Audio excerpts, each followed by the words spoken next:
for myself. We had USD baseball, UCSD baseball, super late last night. Of course, they had to go to extra innings, so that's super cool. Wow, how about that? Breaking news to start the show. I thought Juan was just pulling my chain, man. According to the San Diego Padres, yes, those Padres, the official account of the San Diego Padres, they had it first. Welcome to San Diego, Lucas Giolito. Padres have signed right-handed pitcher Lucas Giolito to a 1-year contract with a mutual option for 2027. Sources, Padres. Padres put it out. I don't even have to say reported. I don't have to say any. It's just the Padres. Wow. To make room on the 40-man roster, they've transferred Brian Hoeing to the 60-day injured list. Bang. Perfect timing, Ben and Woods. Thanks for signing off. We appreciate the breaking news. It's actually quite a nice change of pace to see the team break their own news, you know? That's great. Everybody in the comments is like, oh, perfect timing, Ben and Woods. We love this.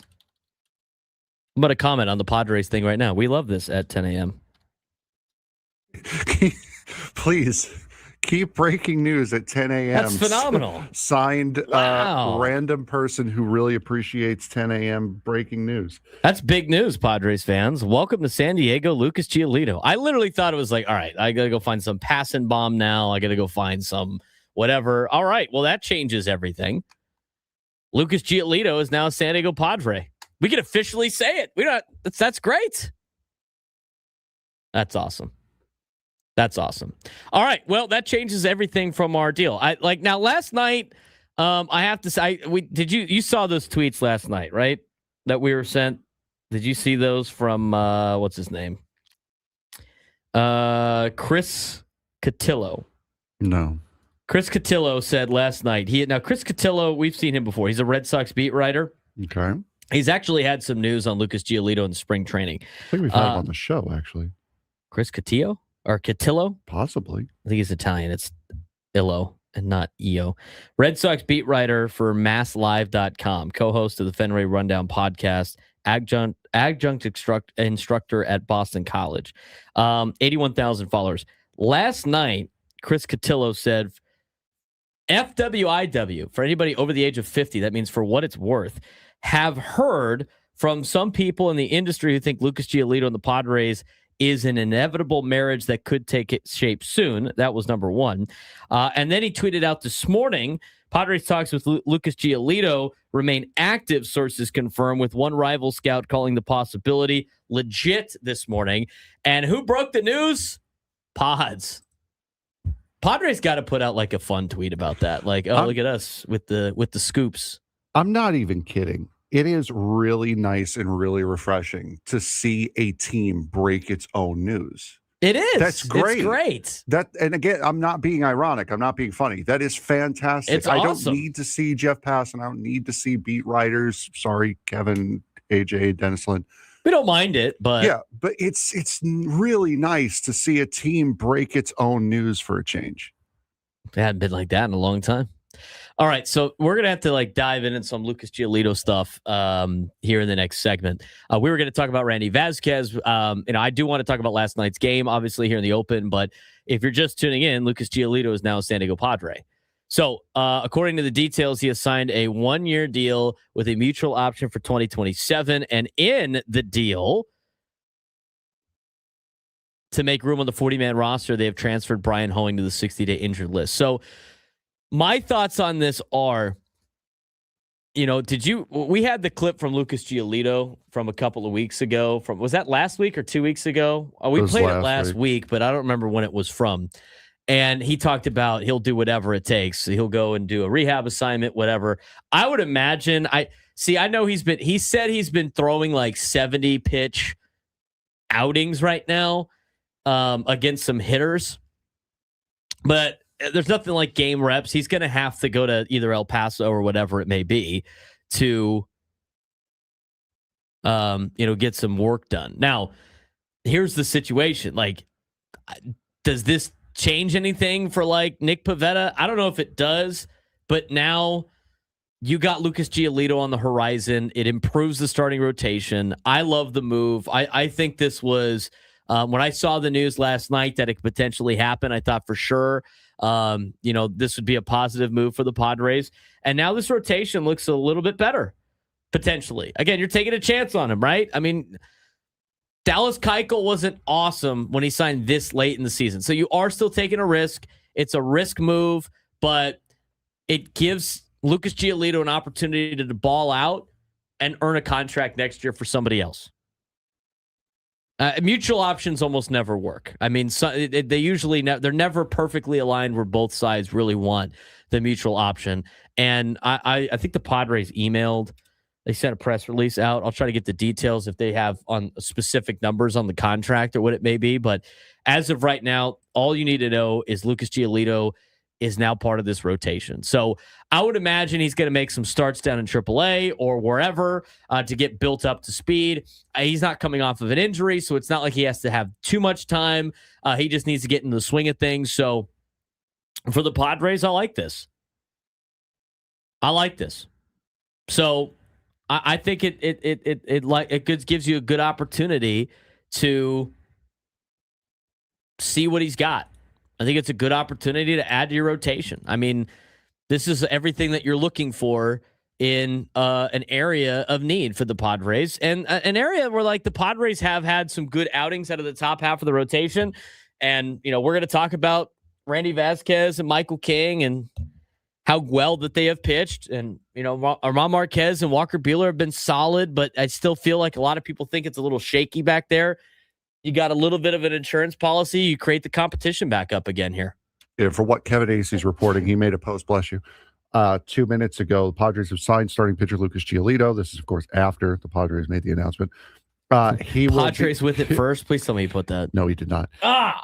He will be assigned to Single A Lake Elsinore as he builds up. He must be added to the roster 25 days from today. So he's got 25 days from today before he has to be up on the roster, or he's a free agent again. Okay, that makes sense. Does he become? Is that what he says? He becomes a free agent again, or that's just that's the insinuation. He must be added to the 25-day He must be added to the roster 25 days from today. So I would have to assume that's got. Again, that's me assuming. I think that counts as a. I think he's counting as a rehab assignment. Yeah. Is that that's how long the starting pitcher's rehab assignment is? 30, Right? 30. It's 30.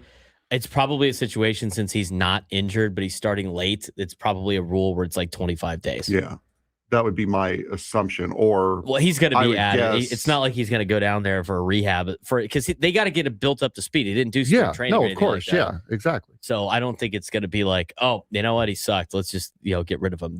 He has to be added to the roster, and so in 25 days, that just put a. You know what that did? That increased the competition again for Buehler and Marquez. They got another timer on the clock because there's more people coming and there's reinforcements coming. So I like the move for the Padres. We haven't seen any details yet on money, but again, for everybody that's just tuning in, Lucas Giolito has signed a contract with the San Diego Padres. It is a 1-year deal, and there's a mutual option for 2027. Now, whether or not that happens remains to be seen. Obviously, most of the mutual options never work, but kind of a prove-it deal for Lucas Giolito. I like it. If it works out, great. If not, we'll see how much money they're going to give him this year. Obviously, it's going to be a little prorated, to an extent, right? I mean, he's already missed almost an entire month, and he's going to have a couple of rehab assignments where he's not going to be back and ready until probably the end of May. So we'll see how the negotiation went, but Lucas Giolito, now a Padre. This is what Sam Levitt just posted on Twitter. 26 starts last year, 3.41 ERA, 145 innings, 121 strikeouts, 56 walks, 1.29 WHIP, and he allowed 17 home runs. That's Lucas Giolito's line for last year. How old is Lucas Giolito now? I believe he's 30. He's got to be in his 30s, I would imagine. I still think it's good news. Why do you always have to ask the difficult questions? No, hang on. I had his page pulled up already. He's 31. He's my age. He was born in 94. So he'll be turning 32 on July 14th. Yeah, it's fine. Add it to the list. I like the move. I think it's great for the Padres. Yeah, I agree. Let's talk about last night real quick, because I still want to talk about last night. When we come back, we're going to talk more about Lucas Giolito, how he fits the rotation, how everything plays out. I mean, we just got the natural reaction right there as it happened literally as we jumped on the air today at 10 in the morning. But let's start here for the show, because I don't want this to get lost with the new news about Lucas Giolito. The Padres are doing exactly what good teams are supposed to do. And they're honestly like what playoff teams have to do this time of year, stacking up wins, and not just winning, but stacking them. And yeah, I know some people are going to say right out of the gate, well, look at the schedule, look who they're playing. Good. You're supposed to beat those teams. It's not who you play. It's when you play them. That's the whole point. This is the part of the schedule where you build your foundation. This is where you bank wins. So when things get tough, and they're going to get tough, I mean, you're not trying to dig yourself out of a hole. When these things get tough, and it's going to get tough very quickly, and I'll talk about that in a second, you're not trying to dig yourself out of a hole in August. And right now, the Padres are doing it perfectly. They're tied for the best record in baseball with the Dodgers at 16-7. Read that again. Best record in baseball. Anybody think that was going to be the case on opening week, Frank? No, as a matter of fact. I saw so many tweets, bookmark this, not a playoff team. They went from being the worst team in the National League, going into Game 2 in Boston, having the best record in Major League Baseball with the Dodgers at 16-7. Best record in baseball. And no, we're not, hanging banners in April, but don't act like that doesn't matter. It does, because what you're doing right now is you're applying pressure on the Dodgers, pressure on the division, pressure on yourself to maintain this new standard. And last night, that was one of the most interesting wins of the season, because if I told you before the game, which I did not, because in fact, I actually told you guys the exact opposite of this. Hey, Coors Field, Padres-Rockies, this will be a one-run game. It will be a 1-0 game. You would have laughed me out of the room. Frank would have given me a foul if I would have said that on the air yesterday.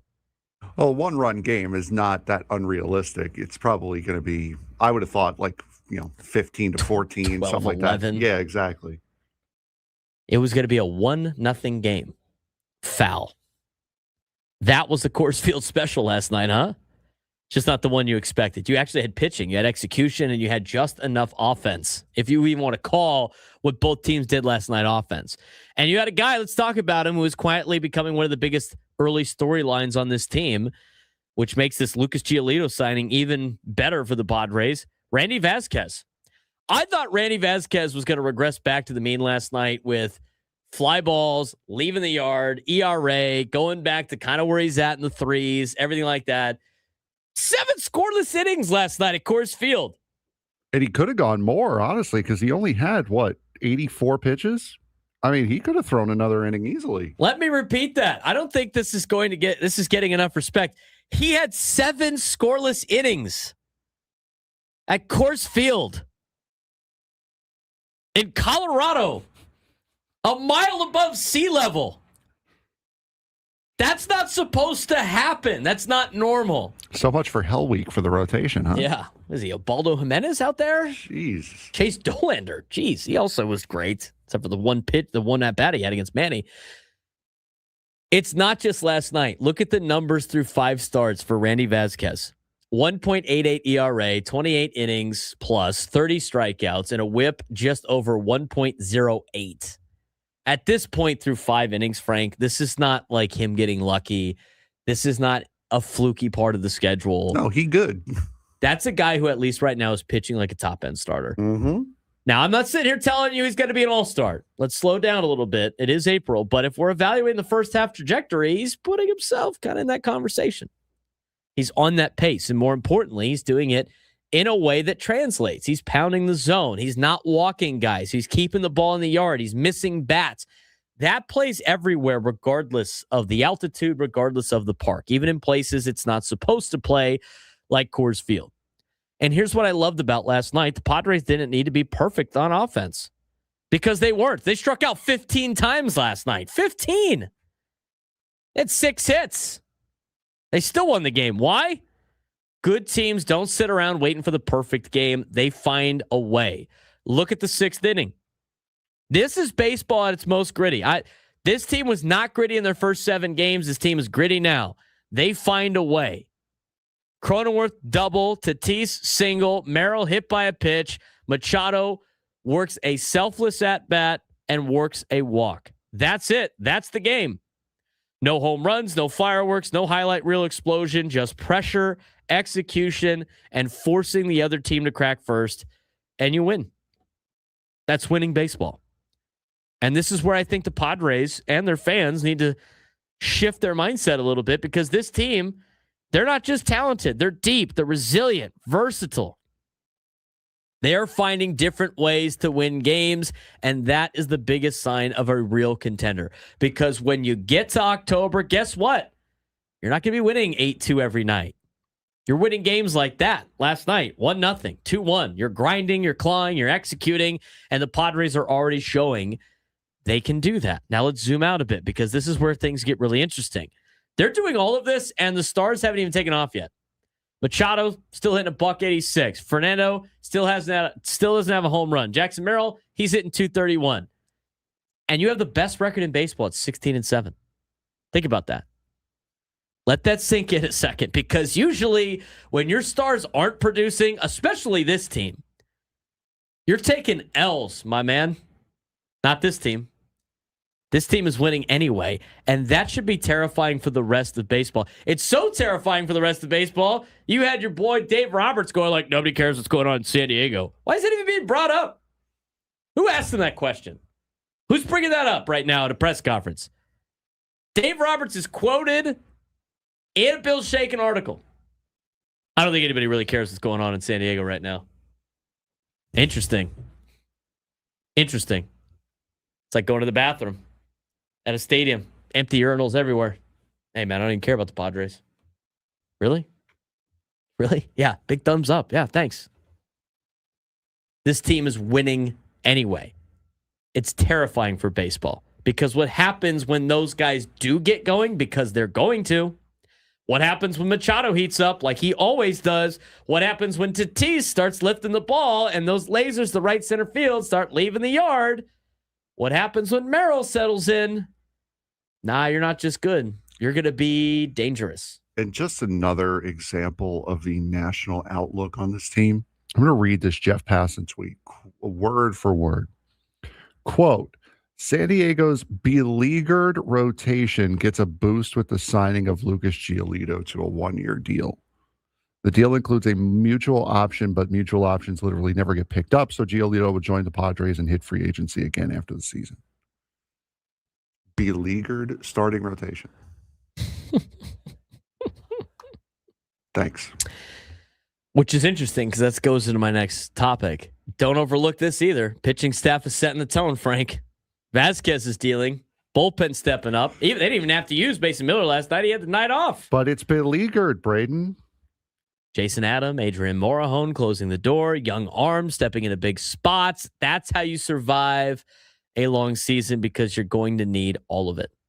But this is where I'm going to push back a little bit, because this can't be just a feel-good conversation. The schedule is about to change. Right now, yeah, you're in a little bit of a lighter stretch. You're playing teams you should beat. Again, you're doing exactly what you're supposed to do. But you got the Diamondbacks who are playing good ball coming up. The Cubs, who are starting to play a lot better thanks to the Mets, are coming up. The Brewers are coming up. The Dodgers are coming up. Phillies, the Padres haven't had a lot of success against the Phillies, but for everybody that's giving the Mets crap, I don't know why nobody's giving the Phillies crap. At least the Mets can make the excuse that they're missing their best player. The Phillies are fully healthy and they stink. So not a light stretch. That's where the season starts to test you. It's where depth gets tested. That's where your stars need to show up. That's where your rotation, especially the back end, has to hold. And that will be hopefully when Lucas Giolito starts to come back into this rotation. So what are you doing right now? It matters, because this is your cushion. This is your margin. This is what allows you to go 500 during a tough stretch and still be in a great spot. And that's how playoff teams operate. They don't wait until September to figure out They build it now. So, yeah, great start. It's exciting. Time for the best record, but now comes the real challenge. Can you keep stacking wins? Can you keep finding ways? Can you keep winning when it's not easy? Because if the answer is yes, then you're not talking about a good April. We're talking about a team that's built to be there in October. And right now, they look like it. And right now, they just got a new addition. And when we come back, because we're late, we're going to talk about Lucas Giolito and what he does for this team, what he brings to this team, as he has now signed a one-year deal with a mutual option for next year. We discuss next on the Braden Surprenant Show, Static Summer Sports Station, 97.3 The Fan. UCSD Triton baseball just went through a full identity week. Highs, lows, and everything in between. They got blown out by San Diego State. They dropped a series to Cal Poly. And the story right now, explosive highs and frustrating lows. When they're on, they look like a Big West contender. When they're off, they disappear offensively. And that's the question. What is UCSD really? Because the talent is there, the power is there, the pitching flashes are there, but consistency isn't. And until that changes, this team is going to stay one of the most unpredictable teams in the conference. What happened this week? It was a true mixed bag stretch for the Tritons with highs, lows, and everything in between, including opponents, rivalry games, and conference battles starting to tighten up. It started midweek with a tough one. A crosstown rival, San Diego State baseball, the Tritons got overwhelmed, 9-1, managing just 2 hits in a game where the offense never got going.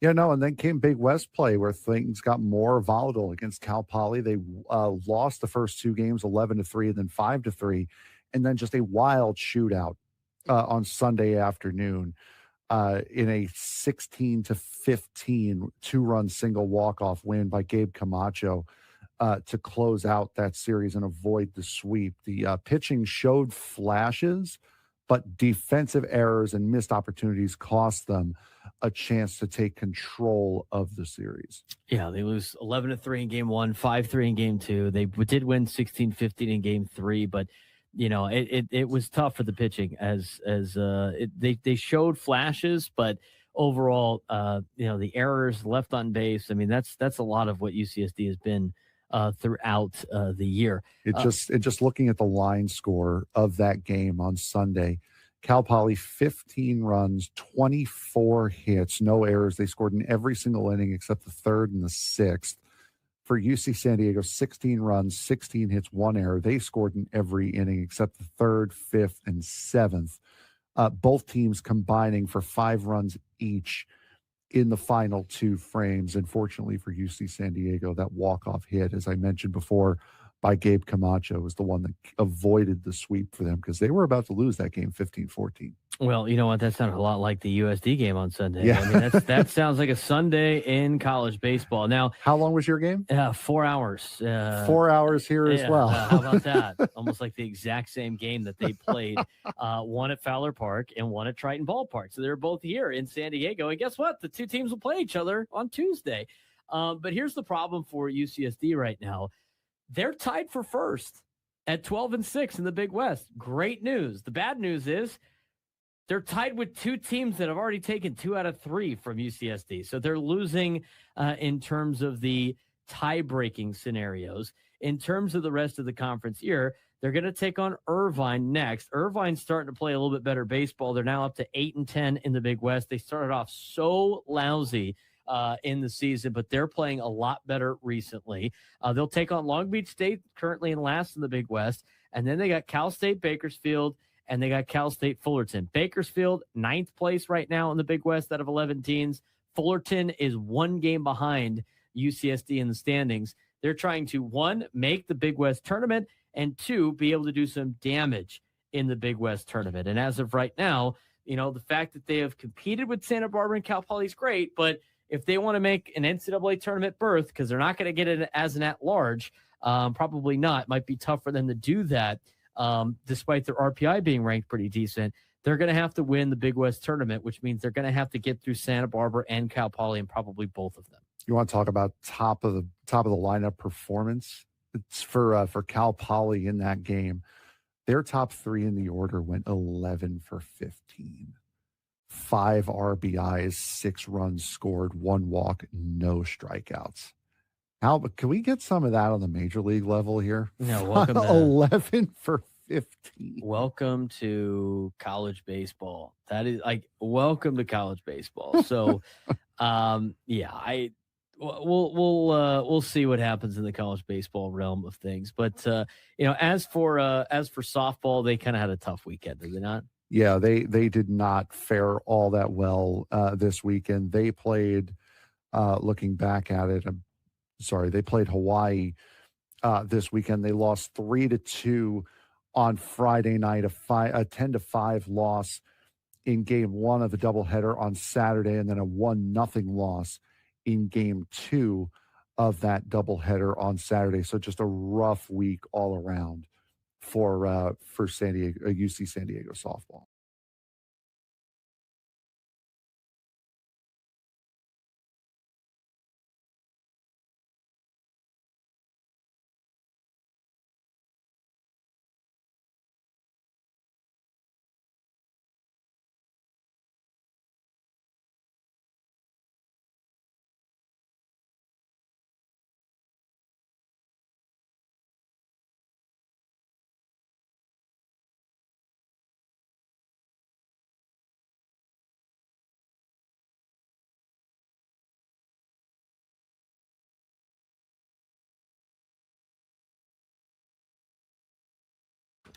$10:27 on a Wednesday. Big news on a Wednesday. Padres signed Lucas Giolito today. How about that?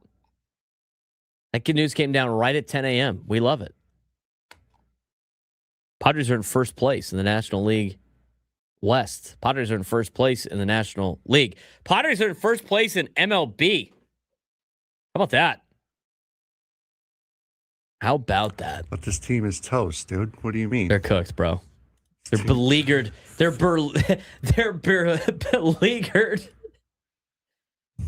San Diego's beleaguered rotation gets a boost with signing of Lucas Giolito to a 1-year contract. I want to, shout out to whoever this guy is, Jeff Powers on social media for immediately posting underneath Jeff Passan's tweet a screenshot of how many pitching wins the team has with 16.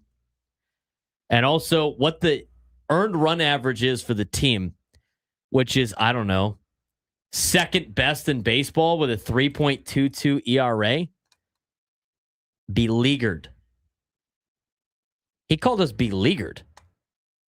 Look, man, I know it's not a bunch of sexy names. I know, I know it doesn't have Shohei Ohtani in it, and I know it doesn't have Paul Skeens in it, whatever. But it should be noted how impressive the rotation has been, considering the fact that everybody in the rotation's washed, apparently. Yeah, bro. There's only one team out west of the Mississippi, and it's the Dodgers. Nobody else exists. So is it really surprising? No, I'm not overly surprised. There's only one team out west that exists. So you can't expect Jeff Passan to know about a team that doesn't exist. Give me a break, Jeff. Come on, dude. I get it. I mean, he usually does a pretty good job trolling fans and stuff. He's funny, but I understand, on paper, it's not great. But let's take a look. I mean, this rotation, Randy Vásquez has a 1.2 B WAR already. He's 2-0 with a 1.88 ERA in 5 starts, 28 2/3 innings pitched, 30 punch-outs, 8 walks. I can't believe how limited amount of walks Randy Vásquez has this year. I really can't believe it. And he had none yesterday. 5 Ks. 5 strikeouts. He put up 0 runs. 3 hits. At Coors Field, dude. Are you kidding me? Michael King, your second best pitcher on the team right now, is 3-1 with a 0.9 B WAR. 27 2/3 innings pitched. He's in trouble with he leads the league in walks. He's not even pitching his best, and he's got a 2.28 ERA. Randy Vásquez's velo up also. Money. Good idea.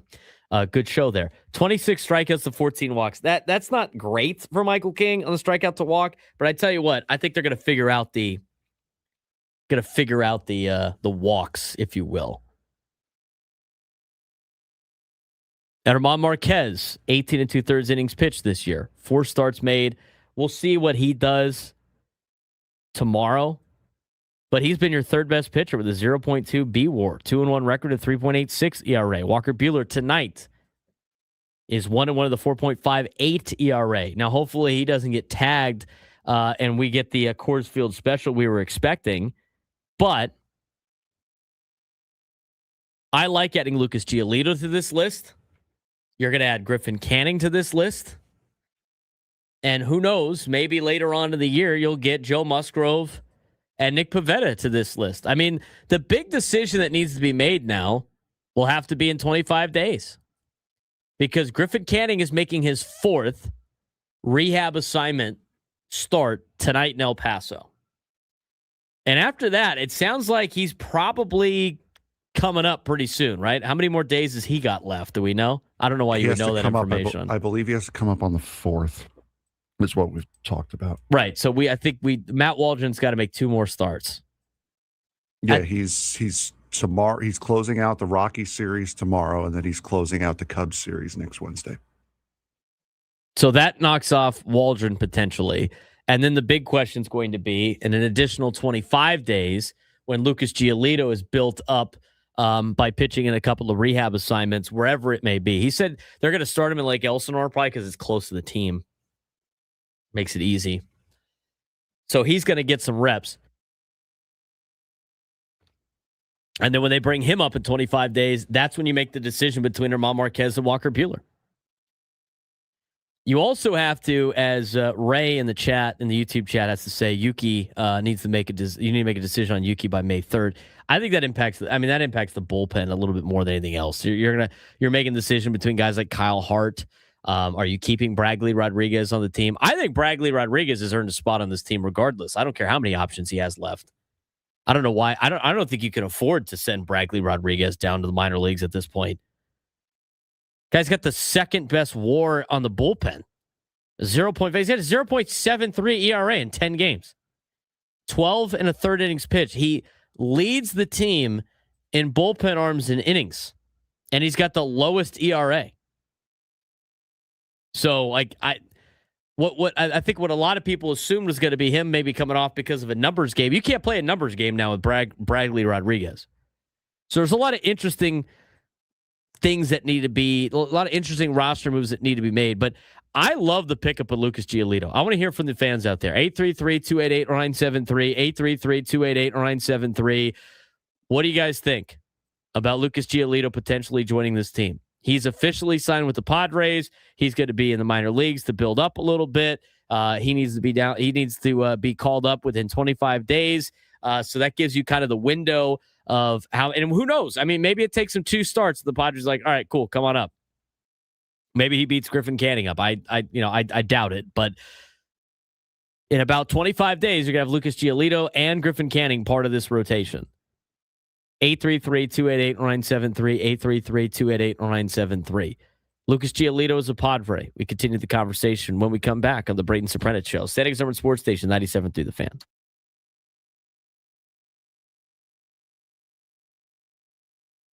The NFL draft is almost here, and this year feels very different. There's no clear superstar at the top, but there's depth everywhere, which means the real winners won't be the teams picking early. It'll be the ones finding steals in rounds 2 and 3.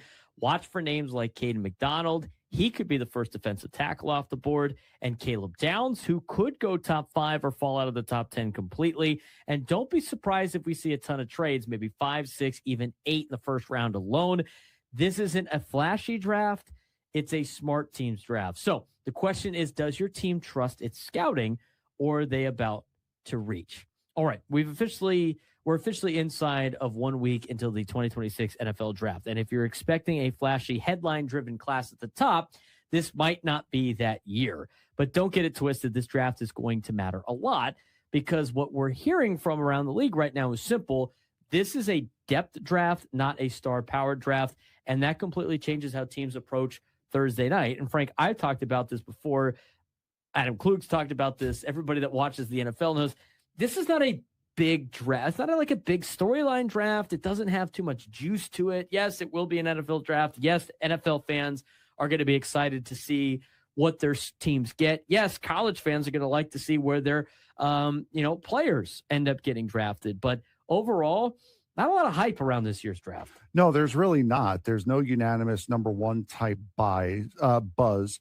No generational quarterback dominating the conversation. Instead, you have front offices looking at a board where the talent from pick 10 to 50 really isn't all that different. And when that happens, two things follow. Usually trades really go up and mistakes also really go up.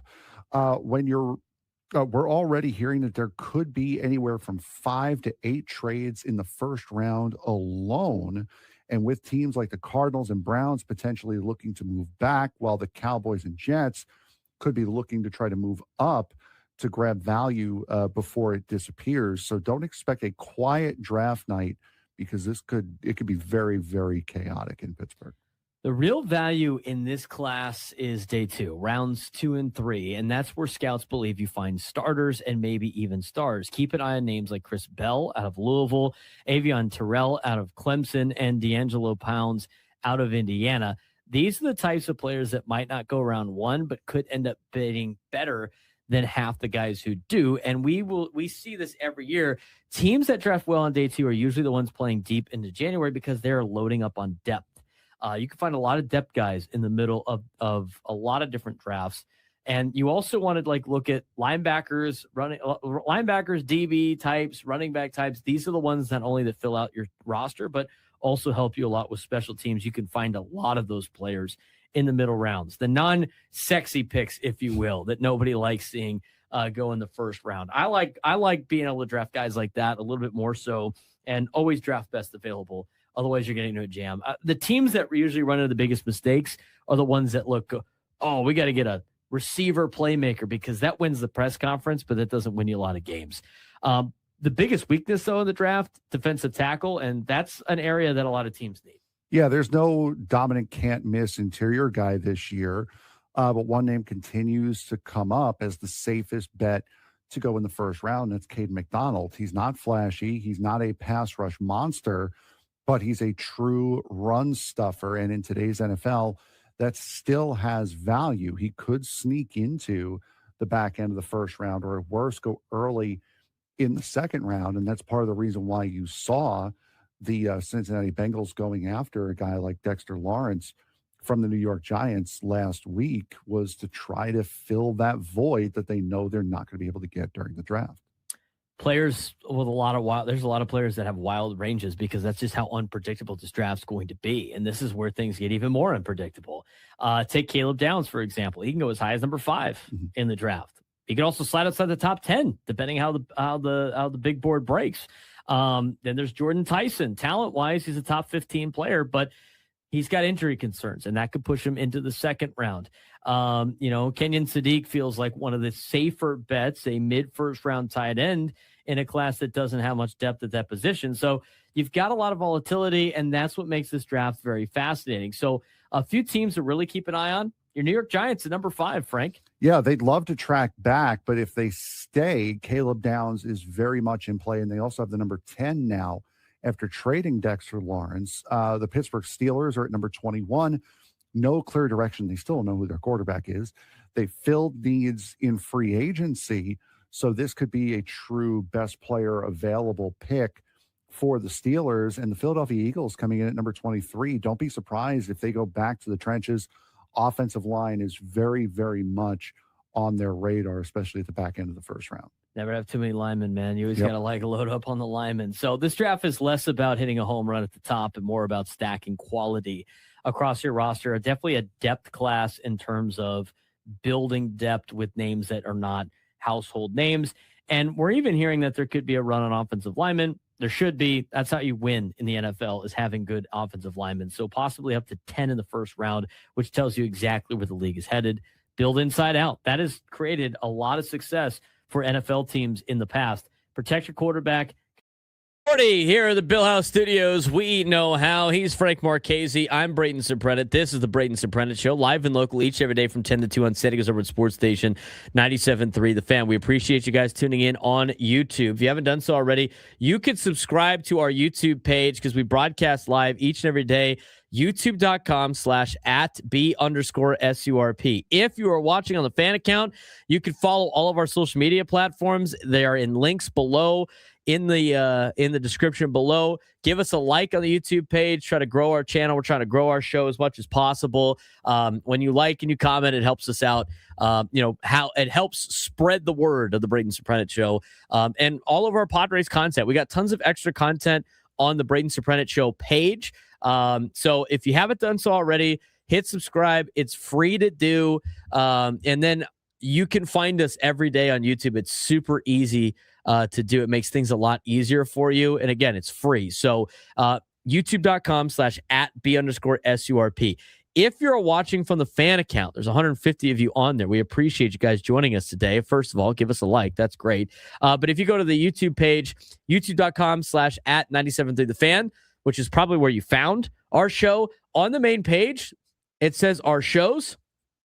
And underneath our shows, it says subscribe. So you can subscribe to Ben Woods' channel. You can subscribe to our channel, Gwen and Chris, Sam Levitt, Matt Scraby. And then that way, when you subscribe to all of our channels and 97.3 The Fan, because we do different things on our channels that's not always on the Fan, your feed is going to be a lot of San Diego sports.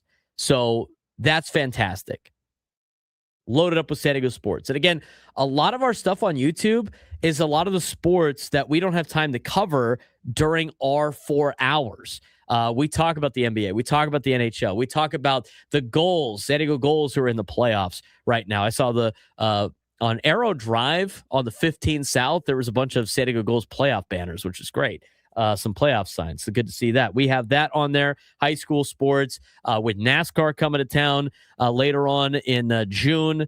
We do motorsport. We got tons of extra content on there. So, and it's all with a San Diego view on things. So if you want some more content, subscribe to our YouTube channel, youtube.com/@B_SURP. You can also do it at the YouTube on the 97.3 The Fan account as well. youtube.com/@973 The Fan. All right. So while a lot of people have tuned in today, we had the breaking news from the Padres.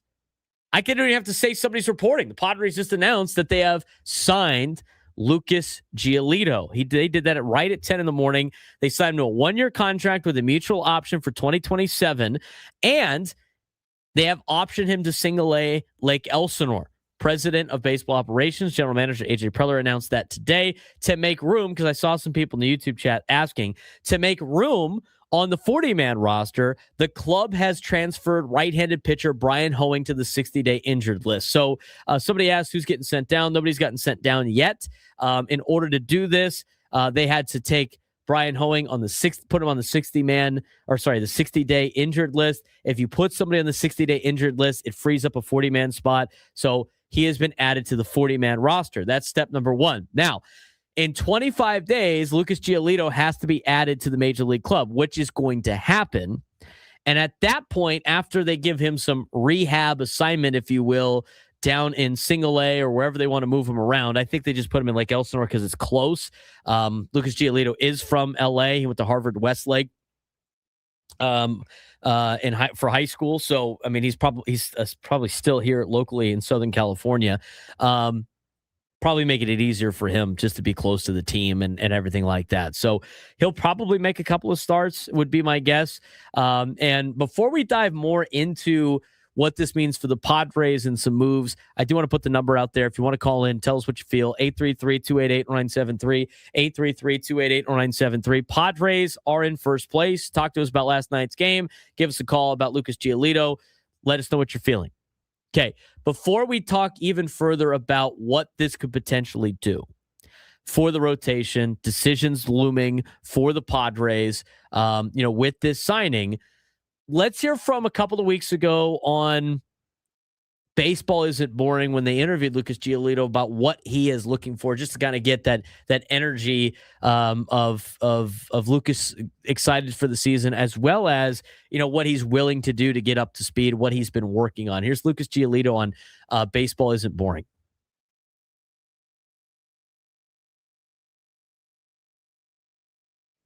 I'm sorry, what? Here's Lucas Giolito on Baseball Isn't Boring. I'm sorry. Why aren't you signed? The last few months has been very strange, to where talks seem like they're heating up, and then it's like, oh, okay, never mind. And And so I just want to play for close to what my value is. Everything is based on these models now, right? Everyone uses projection and models and things like that to kind of determine, and like my agency does the same thing. So it's like, all right, cool. Give me something that's relatively close to that. And let's go and get it. That's why I'm here. That's why I'm coming here 6 days, 5, 6, 7 days a week, depending on where I'm at in my routine, and throwing live and staying ready. You know, I'm kind of maintaining a pitch count around 75 each time I throw live, just so that when I get the opportunity, it's like, all right, cool. What do you want me to throw a game in AAA to get ready? Or do you want to put me right in for 5 innings? Like, I'll do whatever. I'm happy to do whatever once I get the opportunity. That was him on Baseball Isn't Boring. So that's kind of like, again, he went through the process of what it was trying to get signed and where he was at. That was from a couple of weeks ago. Padres have announced Lucas Giolito as being signed to the roster. So that's great. He's going to start in single A to try to kind of build back up. And as he mentioned, he has been throwing like 70 pitch outings. He's been trying to simulate it. But Frank, as we know, that is something you can't replicate without getting actual game reps. He's going to need some game reps before you throw him into the rotation. But as I've said before, I think this is a great move for the Padres. Still trying to wait on some. I haven't seen details yet on how much money he has signed for the 1 year, but a 1 year deal to take a chance on a guy that had a pretty good bounce back year in 2025 after missing all of 2024 with an injury. I think this kind of fits what the Padres have put together for the rotation. And here's the other thing. I've mentioned it before. I think this rotation, as assembled, even with Lucas Giolito, was good enough to get to the trade deadline. That's really all you need to do at this point. This is not going to be the playoff rotation for the Padres. I would imagine AJ Preller is going to have some moves up his sleeve at the trade deadline. Yeah, and exactly. This is also kind of a signal, if you didn't know already, that this is not going to be a short time away for Nick Pivetta either. So you pick up Lucas Giolito, you pick up a veteran arm. I wouldn't look too much into his 2023 numbers because of what happened in 2024, missing the whole season with injury. So he was definitely dealing with something in 2023. They didn't find out until later in the year. I'm encouraged by this pickup that you've got some depth now that you can deploy. You're not worried about running out of potential arms. Okay, now when Griffin Canning comes back, it's most likely going to be Matt Waldron. Then when Joe Musgrove goes back, it's probably going to be German Marquez. And then what happens if somebody else gets hurt? You don't really have anyone that you trust coming up behind. And now you have Lucas Giolito, which in the right scenario could turn this into a 6-man rotation kind of conversation again, depending upon how well everybody does upon their returns. Bob Nightingale reporting that the Padres are paying starter Lucas Giolito a base salary of $3 million, and that will be prorated with incentives for an additional $5 million. Wow. That's pretty affordable. I mean, a prorated 1 year, $3 million deal with incentives for an additional $5 million. That's kind of a steal, Frank. Yeah, for sure. So again, this is another move that the Padres have put together that is not going to cost a lot, where you're taking a risk. There's still some risk, right? Like I saw, Rod's excited. He was like, "This reminds me of signing Kevin Brown in '98." Well, this guy ain't Kevin Brown. This guy ain't Kevin Brown. But I tell you what, he's for $3 million. I think it's worth the risk. And here's the thing for Lucas Giolito. This is why it makes sense for him too. Look, he has an opportunity. I have to address this. Augie in the YouTube chat says Preller showed up with a California burrito and told Giolito to come home. Maybe that's part of it. Maybe he wanted the Mexican food. Who knows?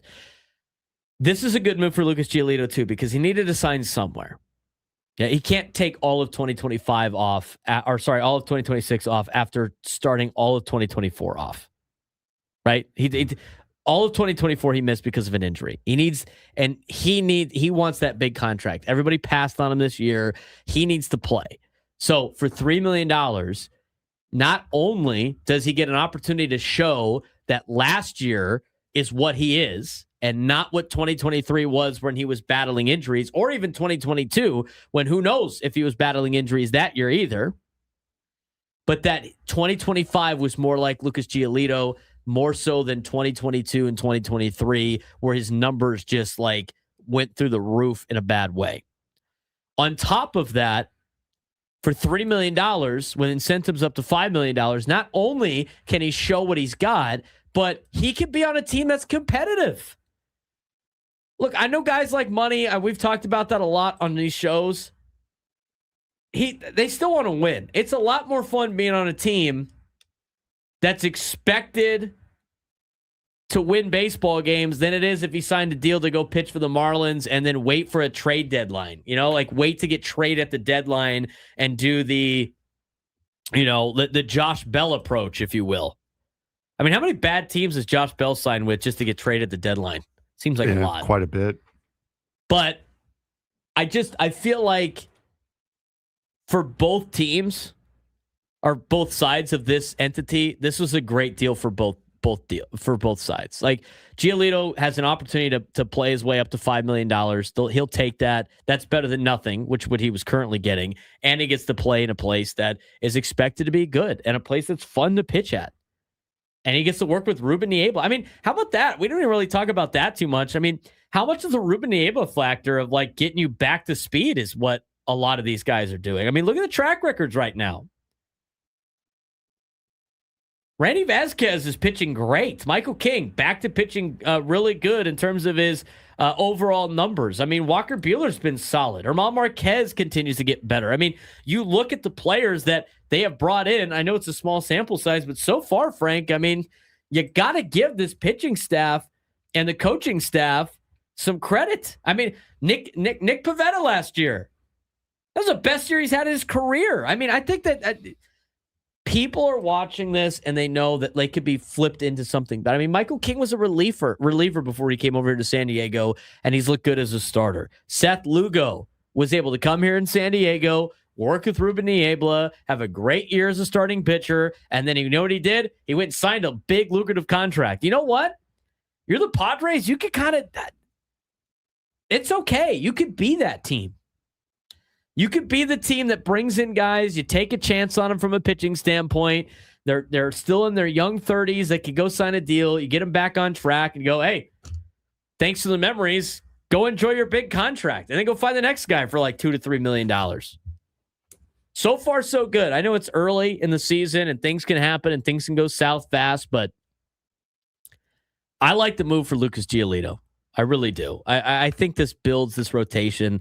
And honestly, I think it's a sign of what AJ Preller can work with. I think it's a sign of what Ruben Niebla is able to do with the guys that they bring in and what he's been able to do with some of these pitchers. I mean, I tell you what, I'm holding my breath tonight about Walker Buehler pitching in Colorado because he has been, like, him and Germán Marquez have both been a little shaky all year.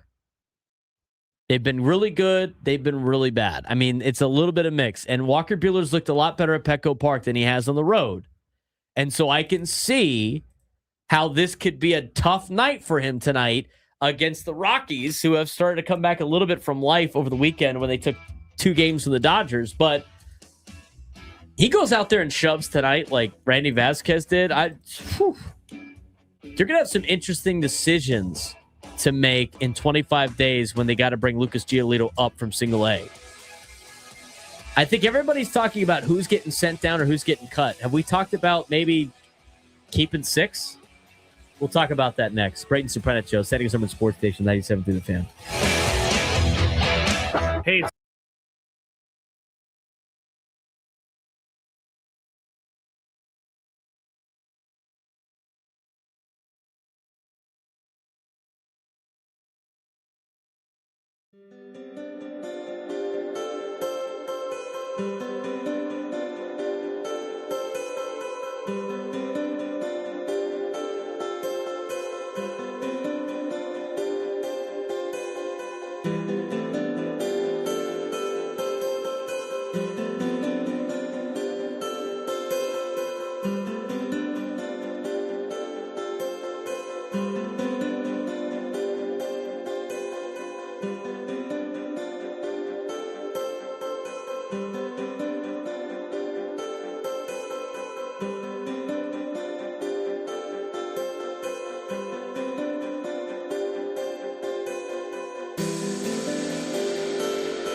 Broadcasting live from the Bill House Studios, we know how. 11 o'clock, hour number 2 of the Braden Surprenant Show. Big news. Lucas Giolito is now a San Diego Padre. I think, and here's the details of this. Okay, so the Padres announced it before anybody else that they have signed Lucas Giolito to a 1-year contract. I got to check John Heyman here for a second, see if he had it before Bob Nightingale on the deal. There it is. San Diego Padres have signed right-handed pitcher Lucas Giolito to a 1-year contract with a mutual option for 2027 and have optioned him to Single A Lake Elsinore. President of Baseball Operations, General Manager AJ Preller announced today at 10 in the morning. We love it. It's great. It's awesome. To make room on the 40-man roster, the club has transferred right-handed pitcher Brian Hoeing to the 60-day injured list. So he is already on the 40-man, according to a report from Kevin Acee, because people saw he got sent down to Single A, whatever it may be. The report is he's got 25 days down there, and then he's got to get added to the roster, or the Padres could theoretically lose him, which I don't think there is going to be the case, because Lucas Giolito, as we played from a couple of weeks ago when he was on with Baseball Isn't Boring in the podcast, he talked about how he was throwing 70 pitch outings, if you will, going through some simulations. Those are not game reps. Those are the closest thing he could potentially give himself to game reps, but they're not game reps. And he was willing to, I'll do whatever. You want me to pitch now? It's fine. You want me to get a rehab assignment in? I'll do that. I just want to go out there and pitch. And so he's going to be in Single A. It's going to be cool great for the guys down in Single A, by the way. Great for them. Because Giolito's going to come down, he's going to buy him dinner and stuff. He's going to take care of a lot of those things. I mean, great for the Padres pitchers down there. They get to work with Lucas Giolito for a little bit. That's also awesome. But if you look at the top prospects, the Padres top pitching prospect and Cruz Schoolcraft is down there in Single A right now, Lake Elsinore. Humberto Cruz down there in Lake Elsinore.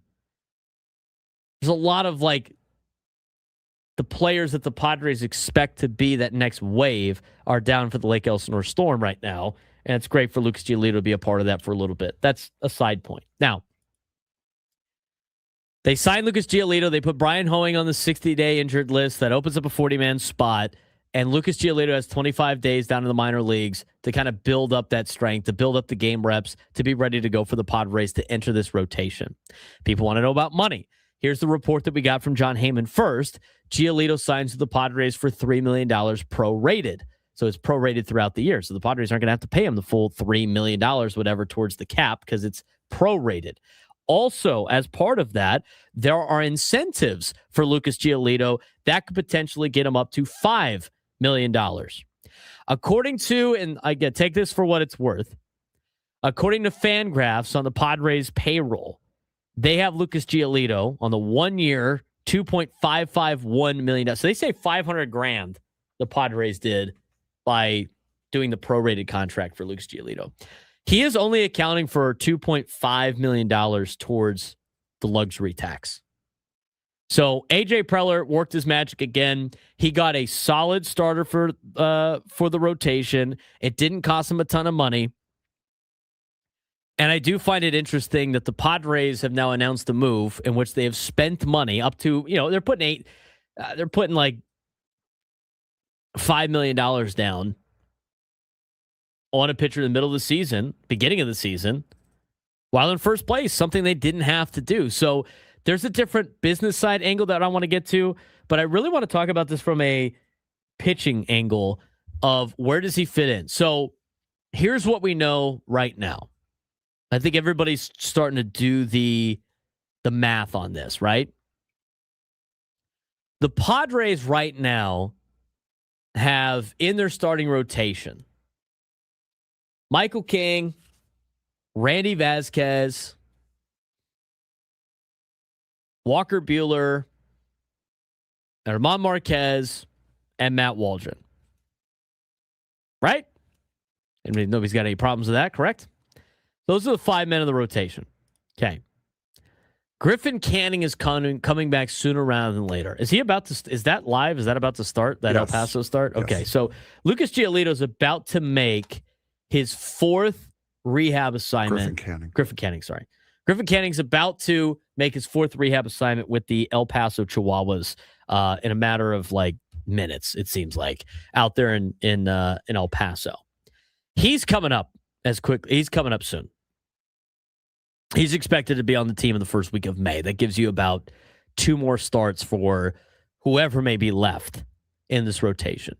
When Griffin Canning comes up, I would imagine that Matt Waldron is getting sent down unless the guy goes like 7 innings of no-run ball against Arizona. He's pitching Mexico City, right? No, last game. He's pitching tomorrow in the last game against the Cubs. Oh yeah, he's flipped in before Amon Marquez. That's right. So Waldron's probably getting sent down or snuck through waivers. I think Matt Waldron is going to survive waivers, and I think he's going to be back in El Paso. That would be my guess. And so I think he's going to be waiting in the wings. So then your rotation is going to be King, Vasquez, wherever they put Canning at this point in time, somewhere in there, Buehler and Marquez. And you're going to have that for probably 2 to 3 more starts for everybody in there before you're going to have to make a decision again on Lucas Giolito. Now, Lucas Giolito is going to be on the team. So that means somebody else has to come off. And what can happen to make it easy is someone can just completely go into the tank. It can happen. Armand Marquez could just completely lose it and just go into the crapper. Walker Buehler could just totally lose it and go into the crapper. It makes the decision a little bit easier. But if they continue to pitch like they're pitching, it brings up an interesting question. And in a league where you need depth and you need pitching depth, especially starting pitching depth, what do you do with the rotation? Do you cut ties with somebody and then go like, oh, so-and-so got hurt in the middle of the year. We can't bring this guy back. He's gotten picked up by somebody. They're either going to put somebody on the injured list and continue that shell game, or we bring up the 6-man rotation idea again. Now, the morning show had Craig Stammen on as part of their manager's report earlier today. Obviously, they didn't talk about this because it hadn't been official yet. But we are going to talk about what Craig Stammen said on the show later on in our show. But as this being a good problem to have, does it make sense that you go to a 6-man rotation? I think a lot of people were against it about taxing the bullpen early in the year. I think a lot of people are like, I don't know if that's the case because weren't sold on Armand Marquez or on Walker Buehler. But with the way that Randy Vásquez is pitching deeper in the games, and Michael King, who's expected to pitch deeper into games, and now, by the way, I mean, Walker Buehler and Armand Marquez they're giving you the 5 innings. I mean, if they're giving you 5 innings, then you go to a 6-man rotation and they're giving you innings, it doesn't tax your bullpen as much. And so maybe that's the direction you go. Armand Marquez in his last, if he goes in his next 2 or 3 starts before they have to make a decision, and he's giving you outings that you can win games, and he's giving you at least 5 innings, and Walker Buehler does the same thing, I'm telling you, I think you have to really consider a 6-man rotation here in San Diego, which is a good problem to have. Armand Marquez, last 3 starts, again, his first one was kind of a clunker. Last 3 starts, 5 innings, 6 innings. That's what you're asking for. That's what you're asking him to do. We talked about at the beginning of the year. We talked about in spring training when Kevin Acee put out the report about what an average number 5 starter does in a rotation. On a playoff team, he goes 5 innings and gives up 3 runs or less. Kind of what you're looking for. Now, let's talk about Walker Buehler. Walker Buehler, so far this year, in his game logs, look, he's had a clunker too. All right, he had that out against the Red Sox. It'll go 3 innings. He gave you 4, 3, and then 6 and 6. Or sorry, 6 and 5. He was trying to go for a 6th. He's also given you the innings. So if these guys are giving you the innings where you don't have to worry too much about bullpens getting taxed, honestly, the 6-man rotation is making a lot of sense, I think, Frank, if in fact these guys continue to play like they're playing and an injury doesn't happen and nobody plays their way out of the rotation. Because yes, I think everybody knows that Matt Waldron is probably the odd man out with the addition of Lucas Giolito. But remember, Griffin Canning is coming back first. And so now you still have to make that decision between Buehler and Marquez with Giolito, or you keep all of them and you go to a 6-man rotation. And that decision doesn't get any easier, especially with the impending return of Joe Musgrove, whenever that may be. Because then you have pretty much 7 starters at that point if everyone performs. So we're going to deal with that when that, exactly, because here's the other thing too. Until Joe goes on a rehab assignment, he's out. He's out. And it's going to take him a long time to come back until he gets to that point. So you have a lot more time before then. And also you have a trade deadline coming up. Mm-hmm. Who knows? They might add to this rotation if that's the case. But just in this particular situation, a 6-man rotation to me makes a lot of sense. Yeah, that, and you also have guys like a Walker Buehler. We've seen it over the last couple of starts. It'd be interesting to see what he does today in Colorado. He does have experience pitching in Colorado, of course, with the Dodgers. But it would be interesting to see if they would consider moving him to the bullpen, because we've seen over his last couple of outings, he has a bit of a time getting through the lineup for a second time. So maybe it's a thing where he's an opener for a couple of innings. Maybe he goes to the bullpen and a bullpen guy goes down, so you could still keep a 5-man rotation, but you still have all of those guys on the team. The Padres have a very good problem to have right now. And it's going to be about working in who deserves to be here and who unfortunately doesn't. Weeding out who doesn't. I think it's an interesting conversation. I mean, but here's the reality. Like, you can't, like, a lot of fans might just be like, well, send somebody down to AAA. You can't be like sending people down to AAA because these guys aren't going back to AAA. And guess what they're not going to do? They're not going to, first of all, they're going to not make it through waivers. Is going to be the first problem. And second, if they do make it through waivers, they're going to ask for their release because they know they've pitched well enough to be on a big league club and not have to go to El Paso. No offense to El Paso, but Walker Buehler and Marquez don't want to do that. Not with the success that they have had at the major league level. Now, a couple of things I had in the YouTube chat. Somebody did bring the question back up when it comes to Nick Pivetta. If Nick Pivetta is on the injured list through August 21st, his contract turns into a club option for next year, which means the Padres wouldn't have to pick it up. They'd just be like, all right, you're gone. See ya. We're not going to add the $14 million for next year. So it's not like a situation where, because Pivetta had the opt-out himself, it's not like if he misses the rest of the season, he's going to opt into a contract next year, and now you got to pay him $14 million. He makes it to August. If he's on the injured list by August 21st, through August 21st, it's now a club option. And I don't think they're picking it up. So that's a little bit more on the business side of things when it comes to this situation. But to me, I think you can make the 6-man rotation work. Now, here's the other situation, though. Now you got to talk about the bullpen a little bit. Because now, if you decide that you are going to do a 6-man rotation, that means you have one less bullpen arm. You actually have 2 less. Well, don't jump too far ahead. You're ruining my tease. Okay. Yes, you're gonna have a couple less because you have other players coming back. But as of right now, your bullpen consists of Mason Miller, Kyle Hart, Bradley Rodriguez, Adrian Morejon, Wandy Peralta, Ron Marinaccio, David Morgan, Jason Adam. Right? That's 8. 3, 6, 7, 8. Right.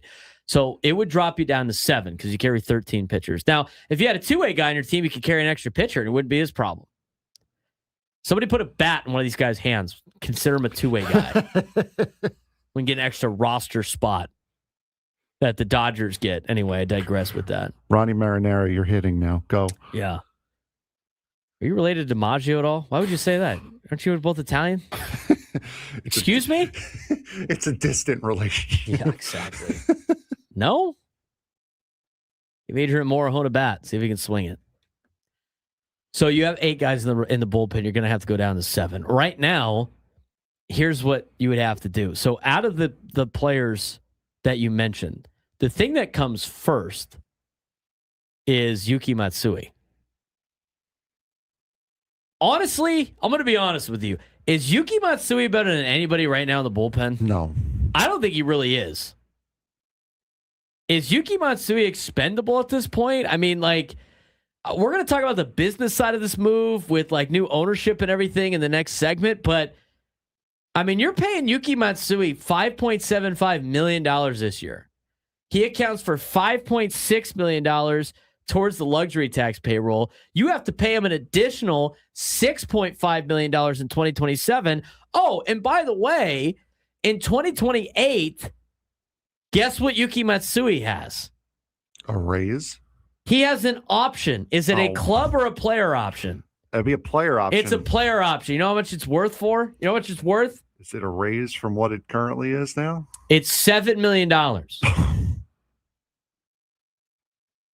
You want to guarantee yourself having to pay that entire thing through without even letting Yuki Matsui on the big league club this year? I mean, I highly doubt that happens.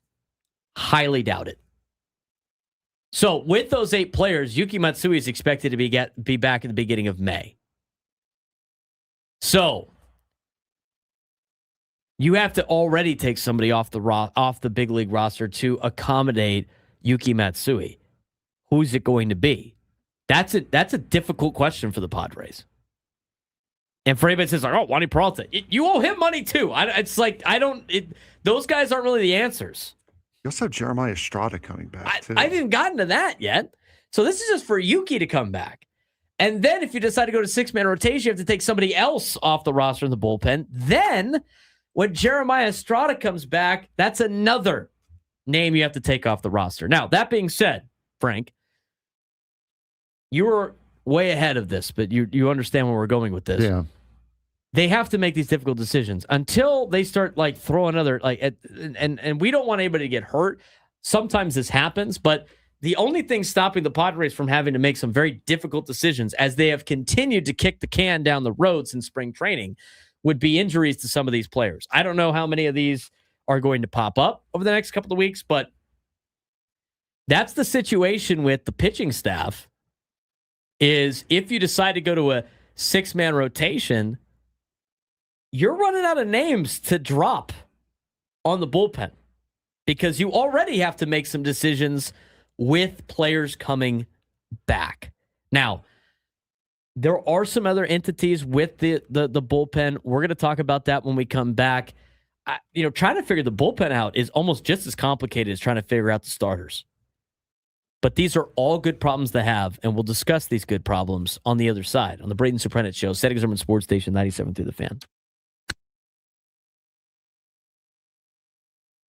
San Diego State baseball and softball both delivered major storylines this week, but for very different reasons. The baseball team looked locked in, rolling past UCSD 9-1 with a complete performance, 3 home runs, every starter recording a hit, and dominant pitching that allowed just 2 hits all game. They followed it up with a gritty extra inning win over Long Beach State, proving this team can win both blowouts and tight games.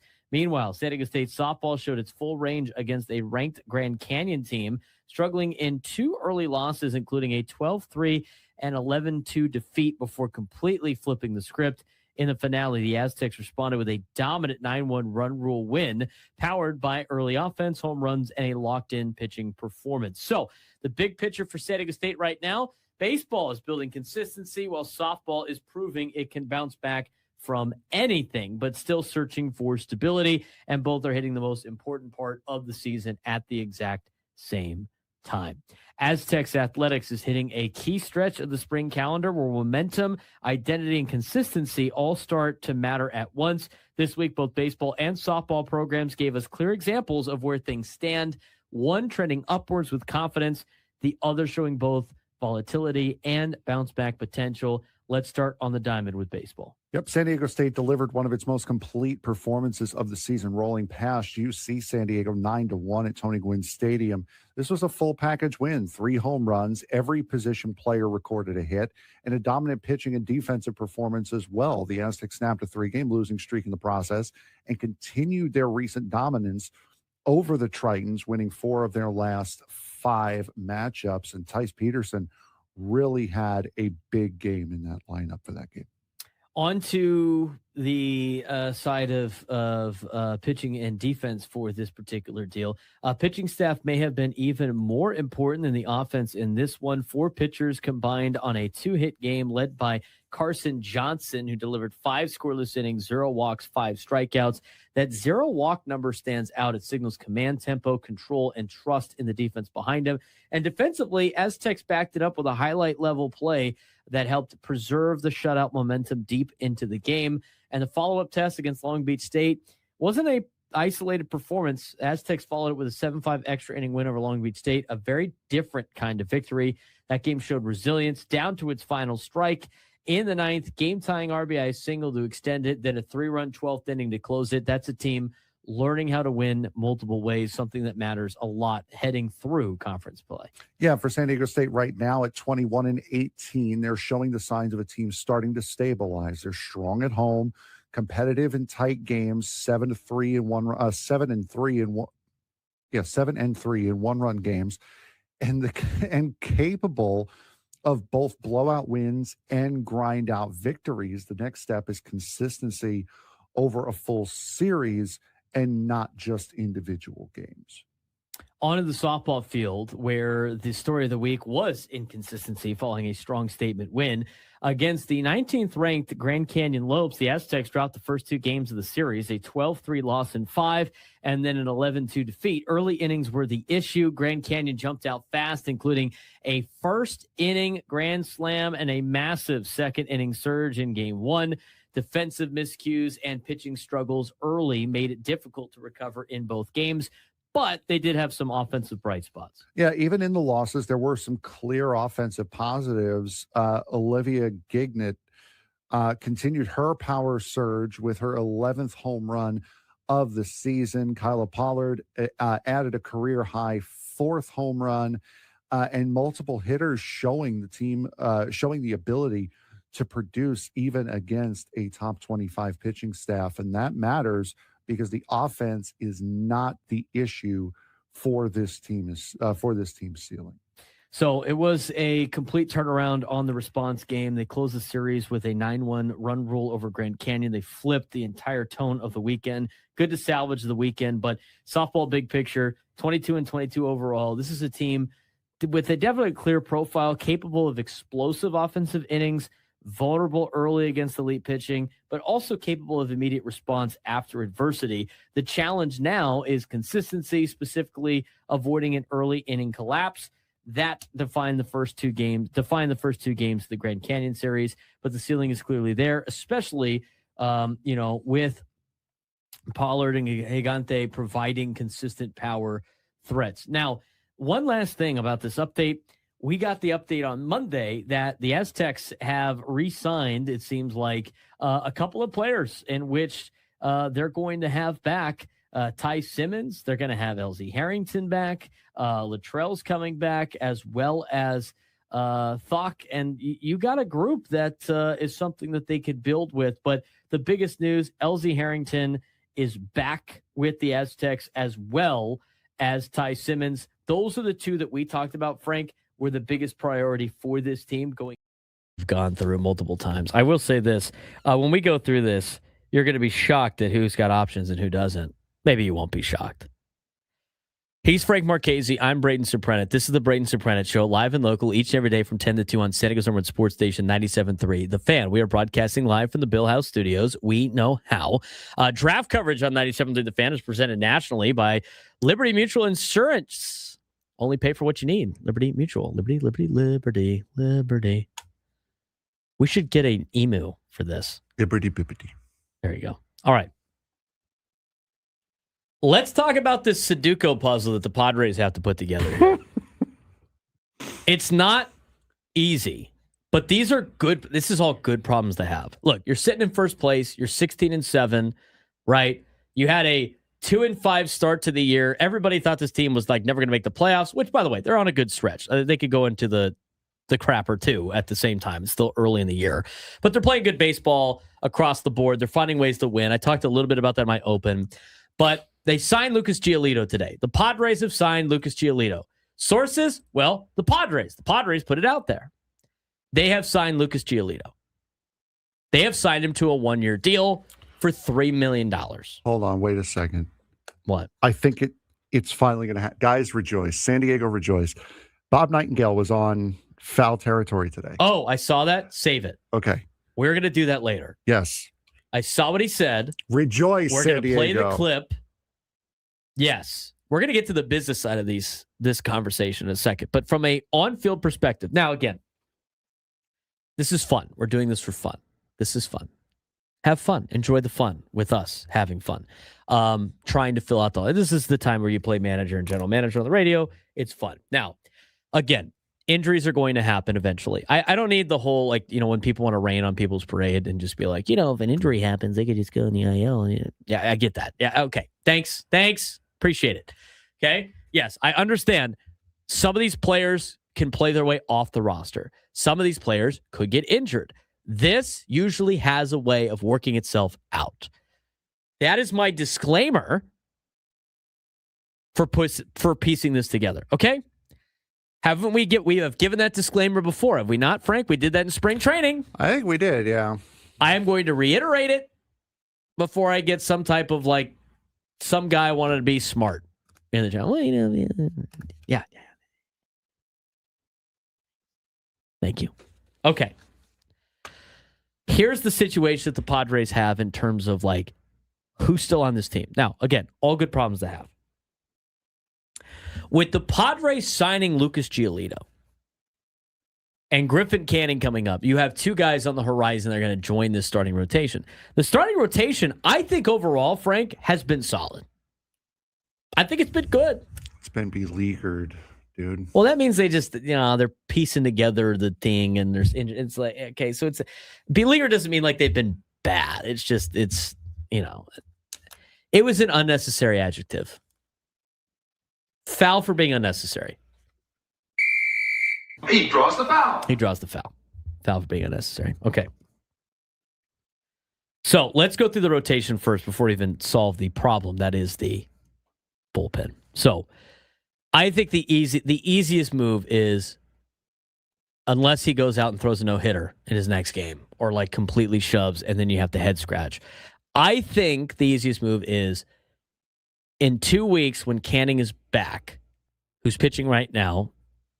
He's already gotten 20 pitches here in the top half of the second. He's pitching for El Paso right now in his 4th rehab assignment. Is when Canning comes back, Waldron gets taken off. That would be my first guess, which means you got to put Waldron through waivers. If he makes it through waivers, which I believe he will be added to AAA El Paso, and you don't have to worry about it. If he gets picked up by waivers, congratulations to Matt Waldron. We wish you wish you best on your next endeavor. Okay, I think that's the easy one. Now, you get to Lucas Giolito. And when Lucas Giolito comes back, he has to be up on the big league club in the next 25 days. That's the rules. He's going to go down to single A, Lake Elsinore. He's going to pitch a couple of times, probably. We haven't heard anything from the Padres, but I would imagine they're going to get him built up a little bit. He's been throwing 70-pitch outings on his own. Who knows who he's throwing against, right? You got to get him in a game situation where the game flow and everything like that. So he's going to do that in single A. They have 25 days to keep him down there. And then after that, he's getting added to the big league club.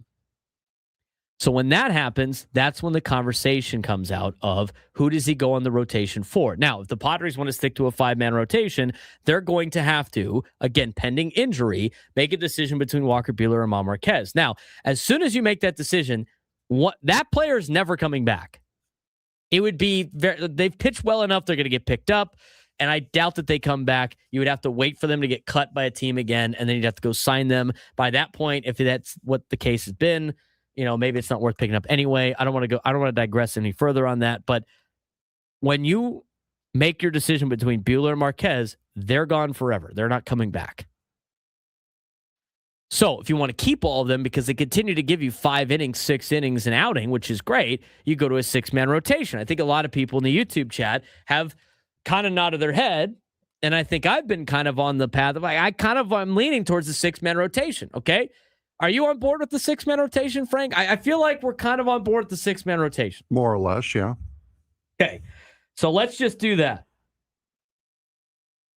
That means Giolito gets added, which means you only carry 7 pitchers now in the bullpen. But before you get to that point, you're going to have to make some decisions because Yuki Matsui needs to come back. Now, here's the thing. Before people just start saying they're going to cut Yuki Matsui, if the Padres are willing to just write him a check to go away, then by all means, they could just cut Yuki Matsui and be done with him. I highly doubt that's going to be the case. And you want to know why I highly doubt that's going to be the case? Because Yuki Matsui is owed $5.75 million this year, $6.5 million next year. He can opt out after either year, and he has a player option for $7 million in 2028. You cut him or DFA him, whatever it may be, because he's out of options. I guarantee you're going to have to play that full thing. Because guess what he's going to do? He's going to opt into his contract. I think his contract came without options. You lose your options. If you have any options remaining, you lose that after 5 years. He's only at 2 and he doesn't have options. And he's never been down to the minors. Sometimes with some of these negotiations, you can make it like a major league deal. Like it's always weird from when they sign the deals with the players from the KBO and players from Japan. Sometimes those guys can get option and sometimes they can't. And I don't know what type of conversation that is. I don't know what the CBA is on that with signing international players. I don't know if there's rules on that, but sometimes you have options and sometimes you don't. That's why a guy like Sun Moon Song can start in AAA.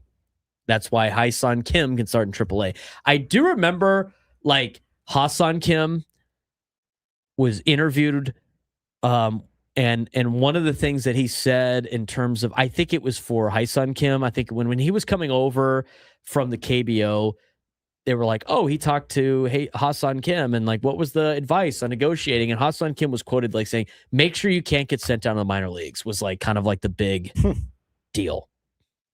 So I think that's part of the negotiation. So I think since Yuki doesn't have a minor league, or since he doesn't have, as part of the contract, doesn't have options. I think in the contract, he has to agree to take the demotion, if you will, which who knows if he would or not.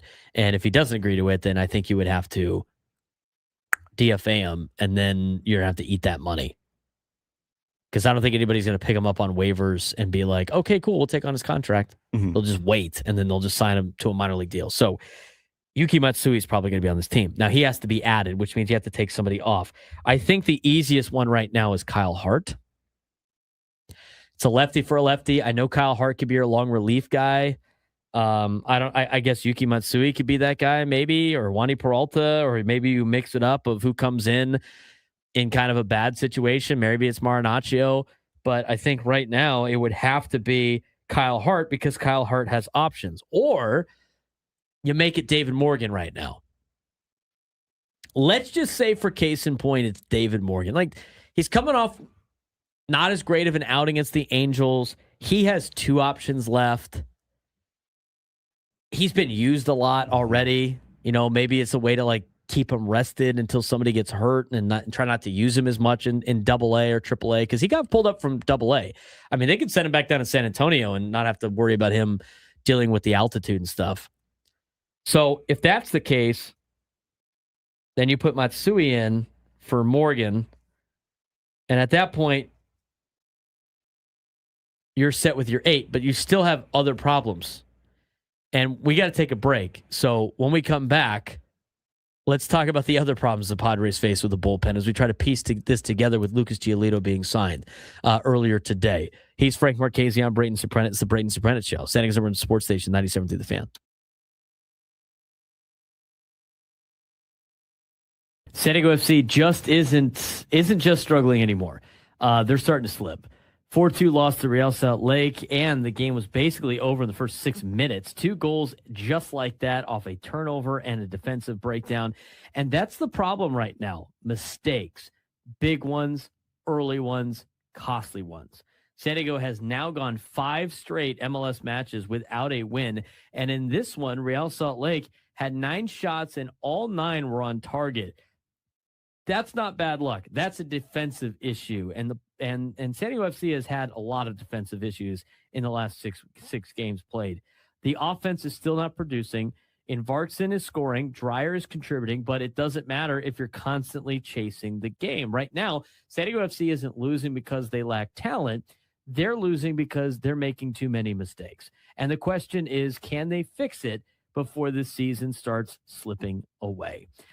Things are starting to slip fast. This is no longer just a rough stretch. This is starting to become a slide for San Diego FC, and they have now dropped 3 straight matches in MLS play, falling 4-2 to Real Salt Lake on the road. And honestly, final score doesn't even tell the full story. Yeah, they were down 2-0 in the first 6 minutes. Diego Luna capitalizing on a goalkeeper mistake in the 5th, and then setting up Sergei Solans just a minute later. And just like that, the game was pretty much over. San Diego did not respond with a goal, did respond with a goal for Marcus Ingvartsen, who continued to be a bright spot, but Real Salt Lake just kept on coming. And by halftime, it was 4-1. And that was pretty much it at that point. The pattern is pretty clear right now. At this point, the issues are no longer subtle. They're glaring issues. 5 straight MLS matches without a win. 6 straight across all competitions. Defensive breakdowns early and late, and mistakes leading directly to goals. This one started with a turnover by goalkeeper Duran Ferri, and from there, the floodgates opened. And here's the stat that really jumps out. Real Salt Lake had 9 shots, and all 9 were on target. That tells you everything about defensive pressure and shot quality. Yeah, and again, in soccer, for those of you who are maybe new to the sport, especially following San Diego FC after the stunning run of form they had last year, shots and shots on target are counted as 2 separate statistics. So you may see a team have 15 shots, but only about 4 of them on target. To go 9 for 9, that's a lot of shots to be taking in a game, first of all. But to have that many go on target is absolutely insane, unless you're taking about 30 shots because the other team is just full in park the bus mode. So for them to be 9 for 9, that is a defensive lapse for San Diego FC. And this is the first real slide in the history of the franchise right now. Offensively, they are a bright spot, but there's just not enough offensive bright spots for you to really point out. But to be fair, San Diego is still scoring, and Varkson now has 5 goals this season. Andres Dreyer added another from the penalty spot. The team has 15 goals in 7 matches. So the attack's not the problem. The problem is simple. They're constantly chasing games, and when you're always playing from behind, everything becomes harder tactically and mentally. And the other thing, too, at least they made the improvement. They were able to finish the game with the full 11 players. That's actually some pretty good news. But a few weeks ago, San Diego FC looked like one of the best stories in MLS, and now they look like a team that's hitting a wall. Yeah, defensive structure is completely breaking down. Mistakes are compounding, and they're becoming more frequent. And with that, confidence starts to slip, and that's exactly what you're seeing right now.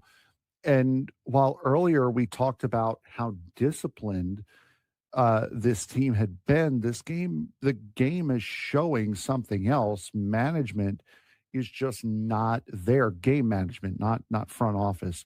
You can't give up 2 goals in the first 6 minutes, especially on the road, and expect to win. I mean, that is an insurmountable deficit, especially on the road for a lot of teams. And while Ingvartsen, I believe it was in the 14th minute, was able to score and bring the game closer, it's still just immediately out of reach from there.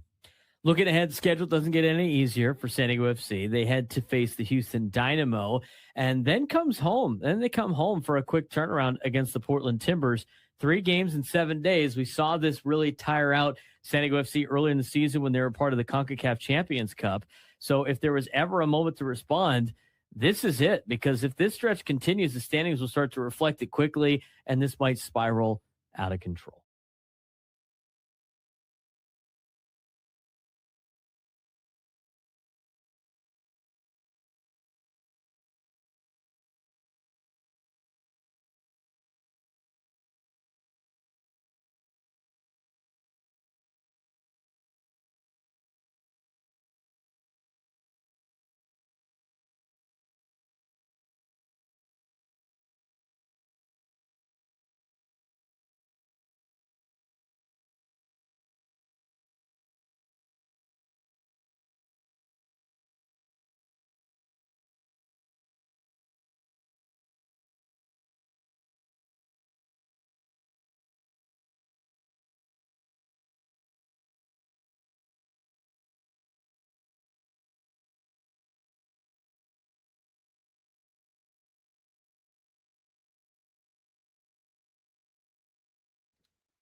11:41 on the Fan. All guests join us on the SDCCU Fan Hotline. It's not Big Bank Banking. It's better. We will have a guest at the top of the hour as we will get to Mark Neville, who was previously scheduled. We're going to talk about a big event that's coming to San Diego. They get back to our conversation about Lucas Giolito and what's going on with this bullpen, what's going on with the rotation, and a lot of the good problems that the Padres have after the announcement of the signing of Lucas Giolito earlier today. All right.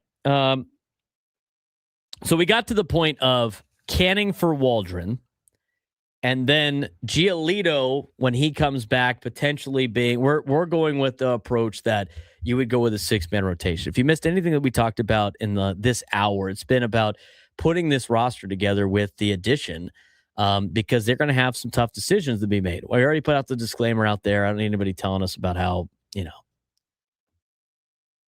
this situation usually plays itself out. I get that. All right. That's not as fun to talk about on the radio. So canning for Waldron, Giolito, add to a 6-man rotation in this little world of how we're putting this together, which means you have to eliminate a bullpen arm. You already have to do that when Yuki comes back. Now, again, for a lot of people that just want to send Yuki Matsui away, he's owed a lot of money. I mean,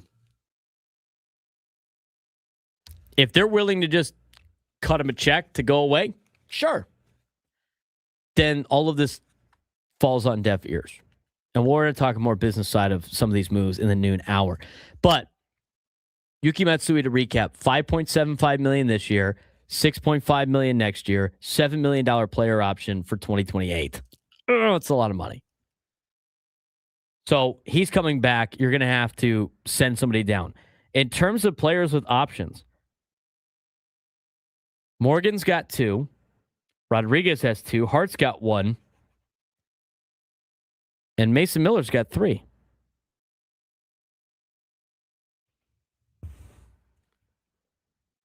He's got 3 options. I'm just saying. If anyone is interested, could you imagine? If anyone's interested in getting fired out of a cannon, could you imagine?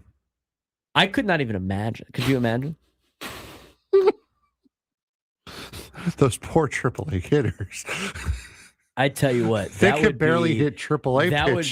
That would be a hell of a April Fool's joke.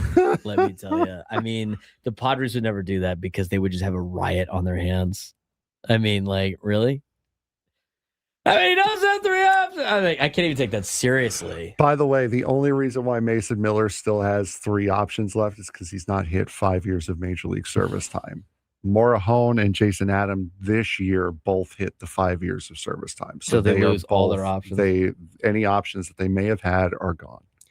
And they obviously haven't used Mason Miller's options in Oaklamento. Couldn't imagine why. Because I don't know. Because the guy throws 100 miles an hour. Probably don't need it. Those poor AAA hitters. Yeah, we really want to protect his mental psyche, though, of not having to pitch in the PCL. So we sent him to AA. Oh, jeez. I don't know who would be more upset, the AA hitters or Padre fans. Yeah. It's like, really? You're going to make us hit this guy? Could be in Lake we're sending him to Lake Elsinore because it's closer to home. It's closer to here. We can monitor his situation a little bit. Oh, nice. Meanwhile, Ranch Cucamonga's like, awful. Bruh. Come on, man. Can we not? All right, enough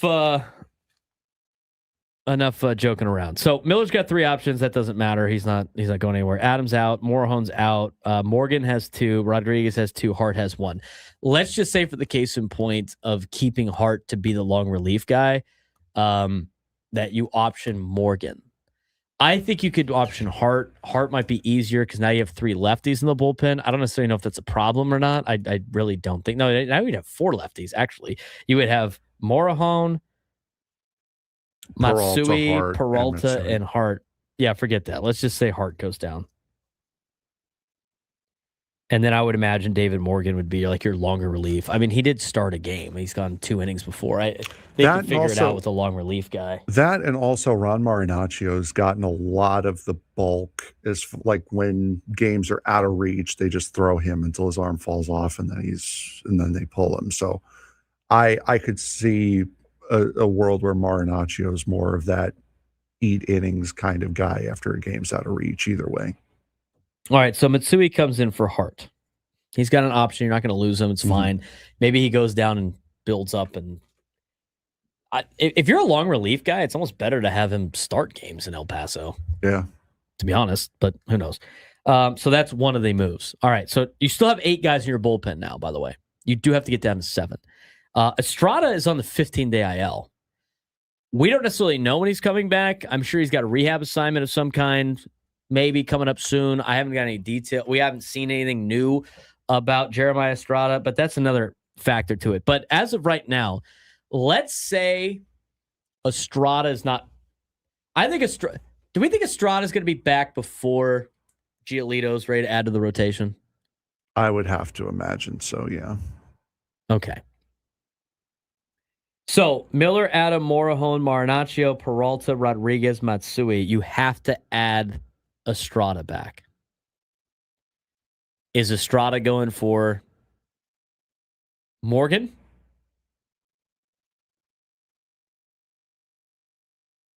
Or is he going for Bragley? There's no way. Here's the other thing, too. So, Morgan's got 2 options. Rodriguez has 2 options. That's it. You're either going to cut Marinaccio or you're going to send down Bragley. Those are your options. Or you're going to eat money on what, Matsui or Peralta. And if you're, I don't think that's even a thought or a consideration, especially based on the article about Peralta we were going to get to today. I think the veterans are there unless, Feliciano, the new owner, is going to come in and just write a check for him to go away. Especially if Marinaccio is going to become your innings eater. I'm not risking putting him on waivers. So it's going to be either Bragley or Morgan. And the reason why I would send Morgan down is because of a point you made in the last segment, is how much he's been used already this year. I mean, there was a point where he was at 5 outings in 7 or 8 games. That's a lot early in the season. So you can send him down, save his arm a little bit, and then he's your first guy up if and when someone gets hurt. We've already gotten rid of Hart, Cobra.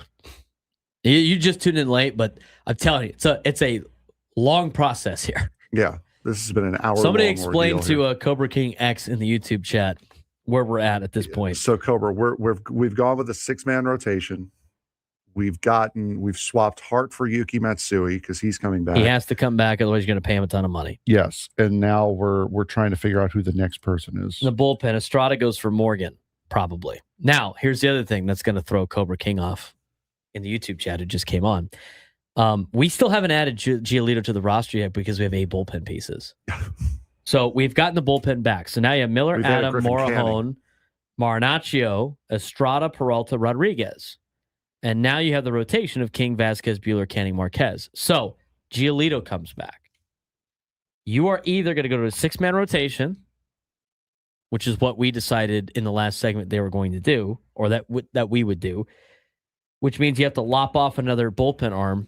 And your option there is DFAing Marinaccio. That's not going to cost you anything, but he's gone. Mm-hmm. Sending Bradley Rodriguez down because he has 2 options, or eating money on Matsui or Peralta for them to go away permanently, but you're going to have to pay him if it's Peralta the next 2 seasons and it's Matsui it's the next 3 seasons. Now, I will say by the time that happens with Peralta, you've already paid him you don't the majority owe him that of his much contract. at that point, maybe. So maybe that's the case. And I feel it's a lot easier to eat $4.45 million next year than it is to eat the money that Matsui brings. So again, assuming there's no injury to anybody, the question is who's more valuable to your team, a starting pitcher like Buehler or Marquez, or maybe a Wandy Peralta, or maybe a Yuki Matsui with his money, or maybe is Bragley Rodriguez in there? I mean, I think do we think Bragley's going to keep this up? If he does, that's fantastic. I would love to see that. But is Bragley going to keep up this kind of pace right now? I mean, the guy's ridiculous. If you're going with a 6-man rotation, they're both going to go down, Morgan and Rodriguez.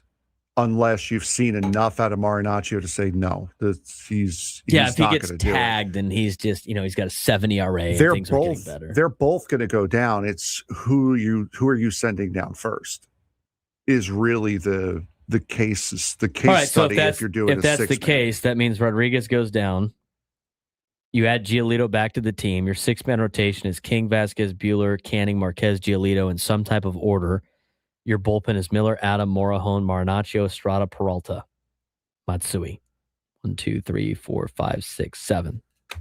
That would be your That would be your pitching staff. And at that point, you would have Morgan, Hart, and Rodriguez in AAA. Waldron would, if he made it through waivers, would be in AAA. If he's not, then he's not going to be on the team. And then you got to wait see if Joe Musgrove comes back.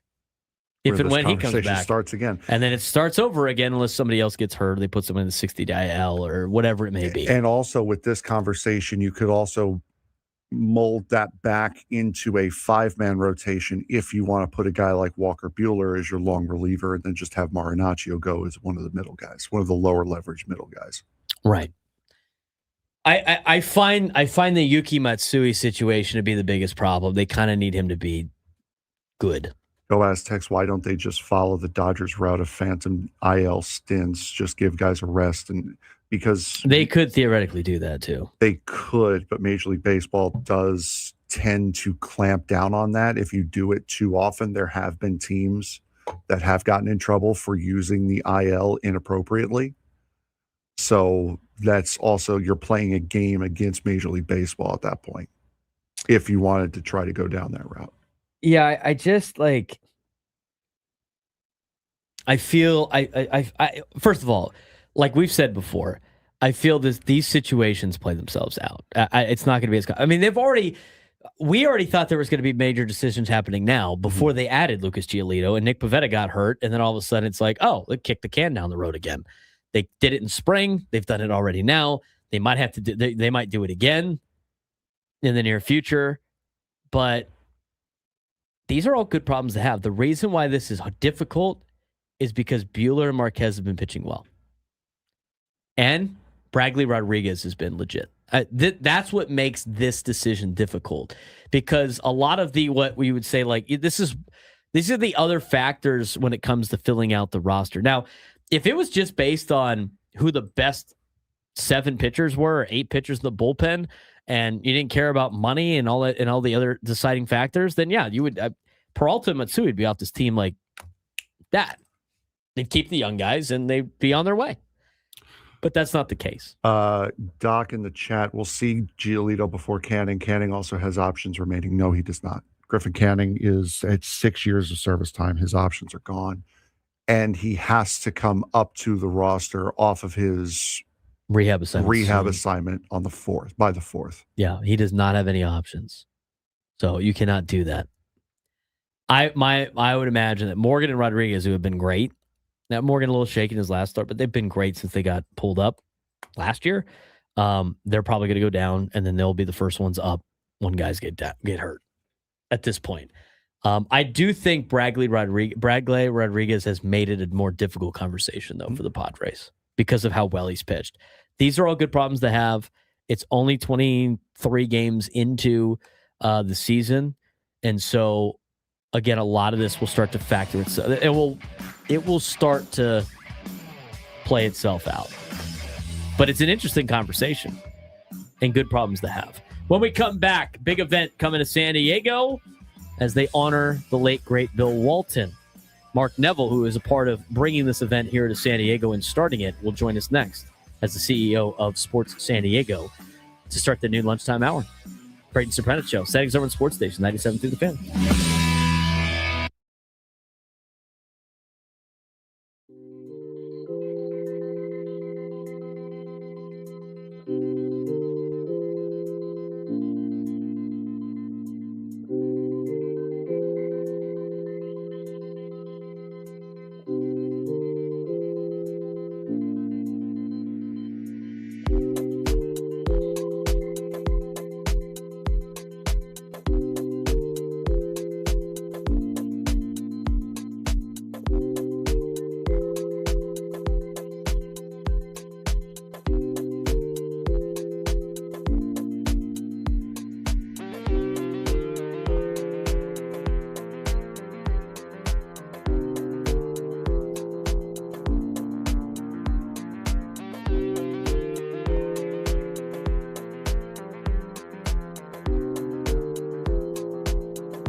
San Diego, it's time to fire it up. From the beaches to the ballparks, from the Gaslamp to North County, no one knows America's finest city like he does. You can't just punt on a Manny Machado prime use. He's a fourth-generation San Diegan, born and raised in the heart of this community.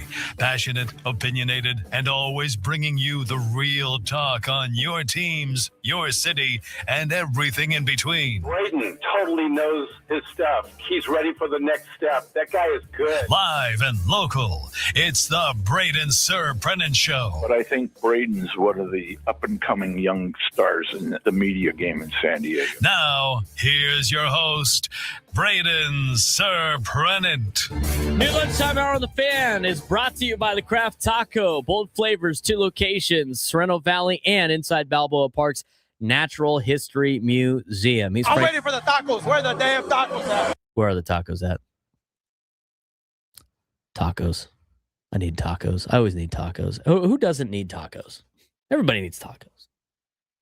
We're broadcasting live from the Bill House Studios. We know how. We've been talking about the Lucas Giolito signing for most of the show, the first 2 hours of the show. We'll talk more Padres baseball in just a second. But we are proud to have our next guest on, and he joins us on the SDCCU fan hotline. It's not Big Bang Banking. It's better for an announcement about a new event coming to San Diego. He is from Sports San Diego, the CEO of Sports San Diego, part of an organization that has brought so many great sporting events here to San Diego to drive tourism to our wonderful city, to drive up the economy here in our own town, and to give us, as well as people outside, an opportunity to come to San Diego, but us to see some pretty incredible events. And that continues with another event being announced earlier this morning. His name is Mark Neville. He joins me on the Braden Surprenant Show, San Diego's number 1 sports station, 97 through the Fan. Mark, exciting news today. We're glad to have you on. Yeah, I want a taco. Yeah, I was going to ask you. You know what? Since it is the new lunchtime hour, Mark, I have to know, what is the Mark Neville special at any taco place when you get tacos? I live in La Mesa, and there's a place called La Esquina, and it is the best I have had in San Diego. If you want a carne asada burrito, La Esquina in La Mesa. Nice. Let's go to carne asada burrito for Mark Neville. You know what? And Mark, I'm sure he tells everybody that comes to town about all the great Mexican food places that we have. We're going to be welcoming a new team to town, but also kind of a fun event too, where you get to incorporate some of the local colleges. And I know that's always been some, complaints from certain people about the local schools being involved in some of your events. You do drive tourism, but what can you tell us about this new basketball classic that's coming to San Diego? Yeah, thanks, Braden. So yeah, we are in the business of creating tourism demand by bringing events to San Diego, like NASCAR, for example, and the Man United matches that we've had, the New Zealand All Blacks, and then we also do it by producing our own events, like the Trust and Will Holiday Bowl and the Rady Children's Invitational and California State Games. But we also want to galvanize the community and get the community behind it and unite the community around sports. I mean, sports has an incredible power of uniting community. And in addition to uniting community, and with this event, I think we're going to check that box easily, but we also want to elevate and lift the local college basketball programs, both on the men's and women's side. So we had 3 Division I programs here in San Diego, and we want to help them, and we want to get the community behind them under one roof for a night in November. And then the other part, and maybe most importantly, we want to celebrate and honor a great San Diegan, not just for his basketball prowess, which was exceptional, pretty amazing, but also for the legacy that he's left here in San Diego, everything that he's done for San Diego and continues to do after his passing here in town, and that's Bill Walton. And so on November 7th, very proud to announce this morning, we did it out at Helix High School, which is Bill's alma mater. We have the National University Bill Walton Classic. This event, I can tell you, is going to be around a long time. And in the 35 years I've been with this organization, I'm not sure that there's going to be a more fun event to get behind, because we are going all in on the Bill Walton. Whether it's, you're going to see a lot of tie-dye on November 7th at Pechanga Arena. You're going to hear a lot of Grateful Dead music. You're probably going to see a lot of lava lamps lighting up the concourse area. The court will have tie-dye on it, all that stuff. And so the first game, it's going to be a doubleheader this year. Again, Saturday, November 7th, first Saturday of the basketball season. The first game will be a women's game, and it's going to feature the University of San Diego Toreros against the UC San Diego Tritons. And then the second game will be a men's game, and it's going to feature San Diego State against a team that we're going to be announcing soon. And this event is going to be one that nobody wants to miss. I encourage, the tickets are going to go on sale Friday at 10 a.m. Go to BillWaltonClassic.com. It's a very cool looking website. And if you want to get the notification, you can sign up so that you're first to know when those go on sale. And we're doing a bunch of pre-sale stuff right now. So this event, it is going to be a night under one roof, getting all of the San Diego community in there to support our Division I basketball programs and to unite the community. And then most of all, to celebrate the life of Bill Walton. That's a great fun event. Love the fact that you guys announced it at Helix today. That's awesome. Also playing in it at the Pechanga Arena. I mean, it wasn't called that back then, but a place where Bill Walton played for the San Diego Clippers back in the day. So a lot of great ties. I know you're going to have a lot more details about this moving forward, but what went into the process of including, obviously local teams. I know you guys are big on getting outside teams here because it's all for, travel and driving tourism. It's a big reason for a lot of these events. And, I know a lot of local people go like, well, why don't you throw in the local schools? What was the driving force for making an event that has some local schools here? Yeah, and so and I think this event is going to support the Rady Children's Invitational that we're doing 2 weeks later with those 4 teams that are coming from out of town: Texas, UCLA, Georgetown, and St. Mary's. I think it supports this event really well. And when I first started with the organization back in 1991, there was an annual event called the San Diego Collegiate Basketball Championships, and it always featured USD against San Diego State, and it was at the old sports arena. And then there would be an undercard, if you will. It was like it'd be the Navy versus the Marines or something like that. And it was a big night of basketball in San Diego. And then it kind of faded away.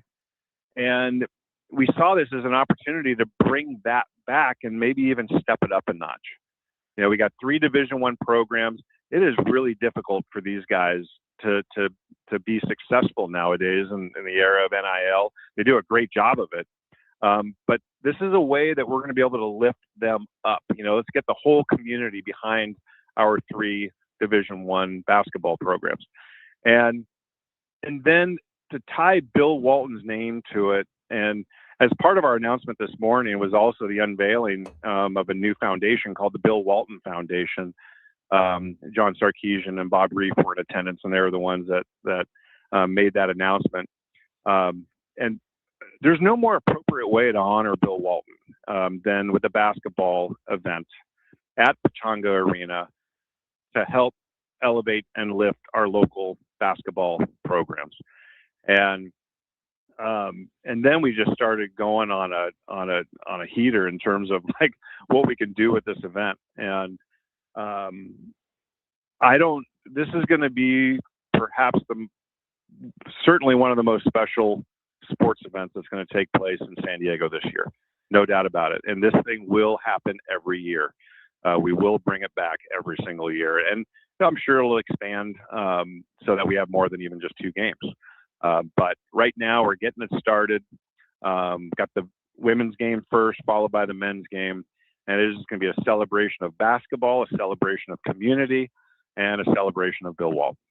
That's pretty cool. It's a pretty awesome event. Well, I do want to ask about some of the other upcoming events for you guys as well. I know you guys are busy throughout the entire year. Most of the time people think about the, obviously the Holiday Bowl, and now with the Rady Children's Basketball Invitational and everything like that. But I do want I'm curious. I don't know if you can answer this or not as we talk with Mark Neville, who's the CEO of Sports San Diego. When it comes to the other D1 opponent for San Diego State, was that something that they already had scheduled that you had to work with? Are they relying on you to schedule that? Is it a lot of work with San Diego State? Like, how is that as part of it? There's a lot of work with Brian Dutcher in that particular sense, or is that just behind the curtain stuff? So we are running point on securing that opponent, but we are working with San Diego State to make sure that it's the right opponent. Cool stuff. All right, that's what I kind of thought. That's kind of for my own nerdy scheduling tick that I have. So I'm glad to get that information. You guys always have some great stuff that happens over the summer. You have some great stuff in the wintertime as well. I do want to talk about the Radies Children's Invitational also, but what are the next couple of events coming up that people could be on the lookout for? That's not necessarily the big events that we see with big local with big colleges, but you guys do a lot at the youth level and some other things. What are the next couple of things on the schedule for Sports San Diego? It's actually a really busy time right now, but we have our biggest fundraiser, the Sports San Diego Game Time Gala presented by National University. That takes place Friday night on the court at Lion Tree Arena of UC San Diego. Pretty spectacular event. Very much looking forward to that. You can find information at sportsandiego.org for that one. The USA Pickleball also is in town with their Golden Ticket event. We have their national championships here that we secure. They're going to be here around the Halloween time, early November, for their national championships. But they have a Golden Ticket event that's starting up in town at the Barnes Tennis Center. And then we also just announced about a week ago that we are co-promoting with SDFC and Snapdragon Stadium a double header of 4 teams that are participating in the World Cup, in the FIFA World Cup.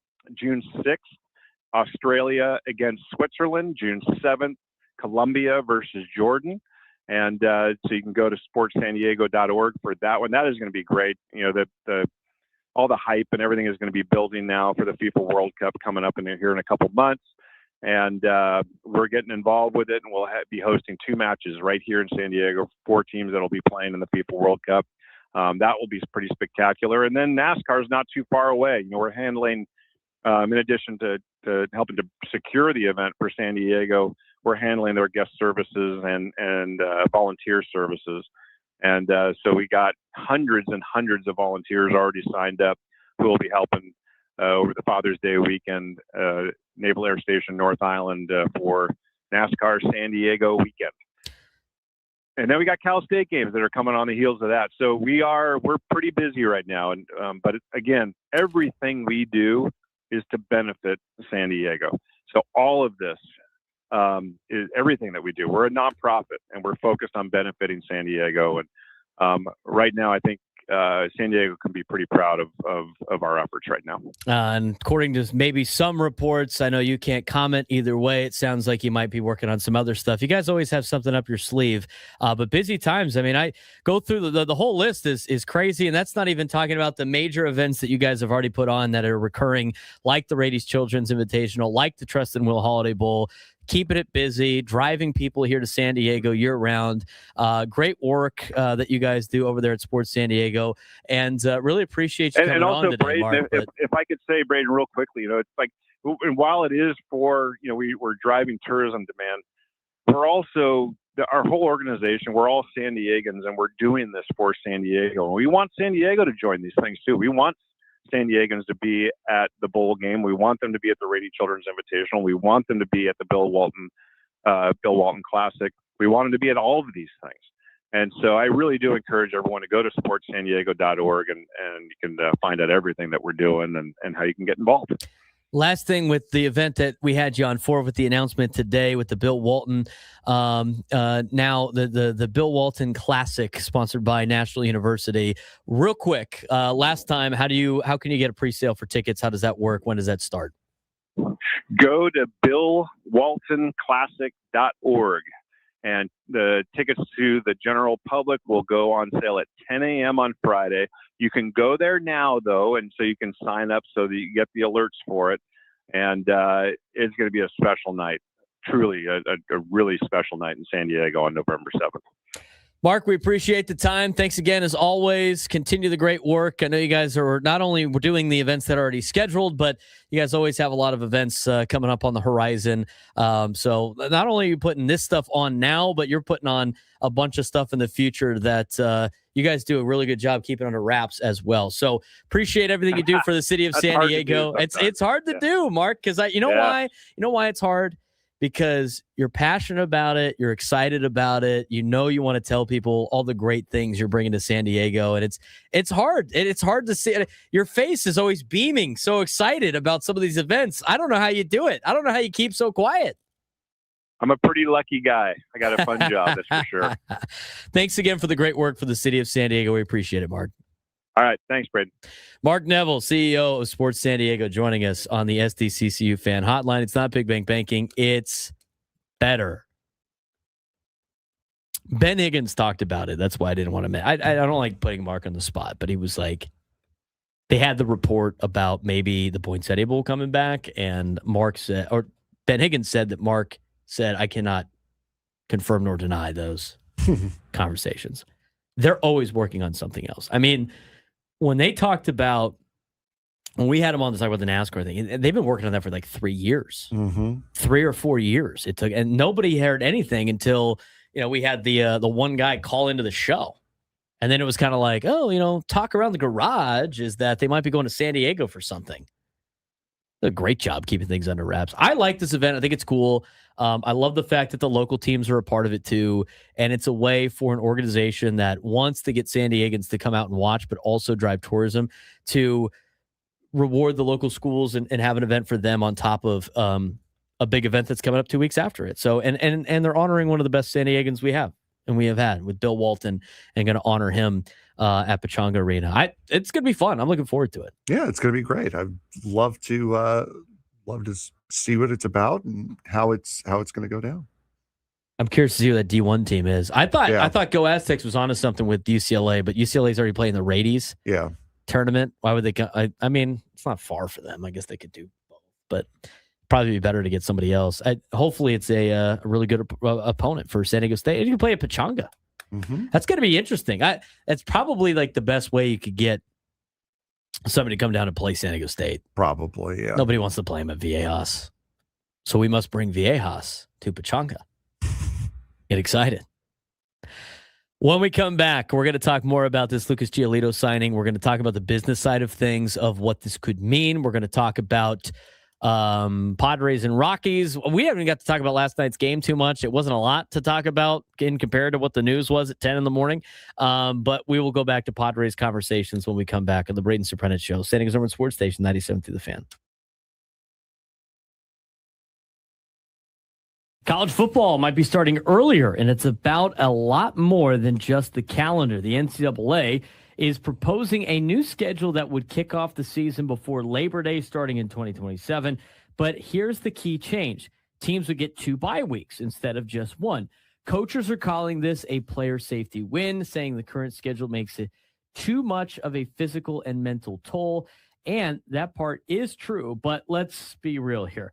This also opens the door for something bigger, something that they actually want, and that's more flexibility in the schedule to make more room for the college football playoff and expansion. More games, more TV windows, more money. So the question isn't just about when the season starts. It's about where college football is headed. Is this about protecting players or building a bigger business? College football could be heading for a pretty significant change, and it might start as soon as 2027. The NCAA Football Oversight Committee is recommending a shift in the official start of the season, moving kickoff to before Labor Day weekend. Under this proposal, the season would begin on Thursday of what we currently call Week 0, Frank. Yeah, now at first glance, this might not seem like a huge deal, but the structure behind it is where things get interesting. Teams would still play a 12-game regular season, but instead of cramming that into a tighter window, they would have 14 weeks to do it. That means 2 bye weeks instead of 1, which is something coaches have been pushing for. Clark Leah for Vanderbilt's head coach is a member of the committee. It was pretty clear about why this matters. He called it the current setup a health and safety issue, pointing out the physical, mental, and emotional toll on players when there isn't enough recovery time, especially with roster limits and tougher conference schedules. So from a player standpoint, this looks like a clear win, but there's another layer to this. By starting the season earlier and building in more flexibility, the NCAA is also creating space for potential changes to the postseason, specifically the college football playoff. Right now, the playoff sits at 12 teams, but expansion is already being discussed. And if that happens, you're going to need more room on the calendar, obviously. This proposal does help solve that. It also keeps some traditions intact. Conference championship weekend stays untouched, and the Army-Navy game would still have its own standalone spotlight. Another notable piece here, the NCAA wants to eliminate special waivers that allow teams to start even earlier than the official date. We've seen more of those in recent years with games being played in late August, even internationally. This move would standardize the schedule and bring some structure back. For this to become official, it still needs approval from the Division I Council, which is expected to review it in June. Then this, of course, is for the next season in 2027. I'm not against this. I don't mind it. I think you got to redo the schedule because I also think you need to be done as quickly as possible where you're not having these playoff games go deep into January. Get this thing done in one semester so you can get everybody on the same page so the transfer portal doesn't open until after the conclusion of the college football national championship. If it was up to me, I would have the national championship every year at the Rose Bowl. And if that's not the case, I would have it end on January 1st every single year. Let's get this calendar moved up. I think they need to take it a step further. I mean, the conference championship games are utterly ridiculous at this point as well. I don't even think they're really the big money grab for a lot of these conferences anymore, because for all the people that spend money on watching their team play on the road, a lot of the teams that are playing in these conference championship games are already going to be in the playoff. And so why would I spend money to watch a championship game that doesn't matter when I know I'm going to have to save money to watch my team play in the college football playoff? Yeah, and also to that, I mean, it makes sense in a situation like this, the Sun Belt, where they have conferences, where you have the East and the West Conference. Winner of each one takes on each other in the conference championship. They're the only conference that does that. So I mean, you already have a conference winner. It's just playing the top two teams in the conference. So yeah, I can see that game possibly being phased out. As far as moving the schedule up, again, I'm not opposed to it either. If you're going to, what I think this really sets up the expansion of the college football playoff, which is going to be coming further down the line. I think it's going to end around the same time, but with room for the expanded college football playoff. You're probably going to add more bowl games in that as well, especially with rumors that have been going around here over the course of the weekend. So yeah, I think this was a move that was going to happen, and I think should have no problem going through the rules committee. The more the NCAA or whoever wants to run college athletics and college football centralizes all the rules so the conferences don't have all different rules and making this chaos, the more centralization that they can do, whether it be scheduling, playoff, how many teams, this is all stuff that needs to be in place to make this a better game. And in my opinion, I think this is a step in the right direction. They're not going to be able to flip it overnight, but I like the direction they are going in with college football right now of adjusting the schedule, trying to change things, making sure the portal. I mean, if they're going to be a professional league, it's time to start putting in rules like a professional league. And I think this is a step in that direction. For KZ, I'm Braden Surprenant. Thanks again to Mark Neville joining us on the SDCCU fan hotline. It's not Big Bang Banking. It's better. Didn't get to the sports thread today. That's fine. We're talking Padres baseball today. Today's been we haven't touched most of the stuff that's been on our rundown today. Like at all.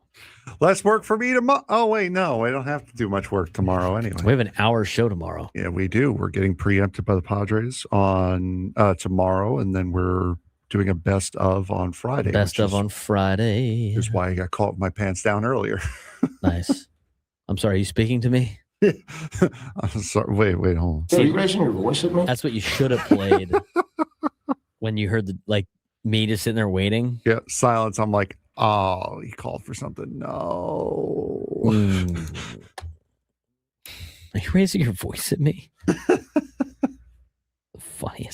funniest stuff ever, dude. I love it. So great. All right. Let's dive into more about the Lucas Giolito thing. I do want, first of all, I do want to mention this. Maury Brown, who is a senior contributor to Forbes, put this out. I think this is interesting. Last Thursday, Seattle Mariners at San Diego Padres game was the most watched MLB Network showcase out-of-market telecast since August of 2019 was Yankees Red Sox, averaging 460,000 viewers. The game also ranked as the most watched Mariners game in the 18-year history of MLB Network. That's crazy. Is that good? Is that good? Is that good for the game? As we sit neutrally in the middle here of this next CBA, Frank, chalk one up for the players. I'd bank that one. Oh, the sport. Oh, you mean the sport where the small market teams are now outdrawn everybody? That's pretty insane. First comment, Mason Miller experience. Possibly. I can't even remember. What was Thursday's game? We were at that game. Yeah, we were.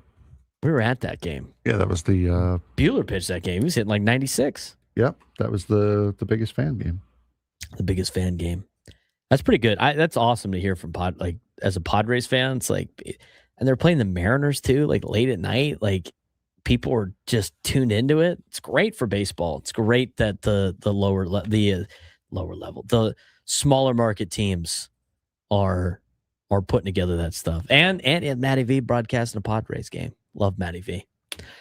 Love Matty V. All right, let's get to some other angles to look at this particular deal for the Lucas Giolito signing. Do you find it? I find it interesting for the Padres, by the way, that you get the announcement. The announcement of the ownership group was Friday, correct? It's only been like 5 days, Friday, 6 days, whatever it may be. I don't want to do the math. And now all of a sudden, Lucas Giolito's a Padre. Like I felt like for a decent amount of time, it was who is the clearing pattern for here? Like who do they got to get it cleared by to make any type of move? Is this something that has now led to? I throw that down as circumstantial. I'm not reading too much into that. As far as it's a sign that Feliciano's already running things. It's to me. No, that's not what I'm saying. I'm saying like now that you know who's in charge, like who's going to be the next ownership. I mean, signing off on stuff. I mean, you can't just be like running up expenses if you don't even know who's going to buy the team. Like during this bidding process, I think they were going to sign Giolito anyway. Yeah. But I think the fact that it happened so quickly after they have announced like the new ownership group plays into the like, look, they actually know who they got to like get it approved by, moving up the leaderboard, moving up the ladder. We're going to talk more about the details of the new ownership group when we come back because there is some new members to this, and Dennis Lin breaks it down, and we'll talk about that when we come back. Some local ties to this ownership group as well. How does it break down of who owns what percentages and all that stuff? We'll get to the report from Dennis Lin when we come back on the Braden Surprenant Show. San Diego's number sports station, 97 through the Fan. University of San Diego Athletics delivered one of the most chaotic weeks of the season, and it all came down to resilience and late-game drama. Baseball started with a 13-0 run rule loss at Cal State Fullerton, but then flipped the script in conference play after dropping two tight games to Seattle University. The Toreros turned Sunday into absolute chaos. Down to their final strike, Jayton Greer drew a walk. The lineup flipped, and Andrew Ghana delivered a walk-off single in a 13-12 Fowler Park thriller. Little Fowler magic out there at the University of San Diego. Diego Gonzalez also made history as the first Torero in 2026 with a multi-homer game. Softball also found drama of its own, going to extra innings before Charlie Johnson and Caitlin Winaya powered a 4-3 walk-off win over Hawaii. For both programs, the message is the same. San Diego never stops playing. This week in San Diego Athletics was all about volatility, late-game drama, and a clear theme emerging across both baseball and softball. This is a program that competes until the very last out. for baseball. The week started off with a not that great of a start. Got a reality check. Midweek trip to Cal State Fullerton ended in a 13-0 run rule loss, Frank. Yeah, where the Toreros managed just one hit from Jaden Greer, who was it was just one of those games where nothing ever clicked offensively, and Fullerton controlled it from start to finish. But once West Coast Conference play resumed, the tone completely shifted against Seattle U.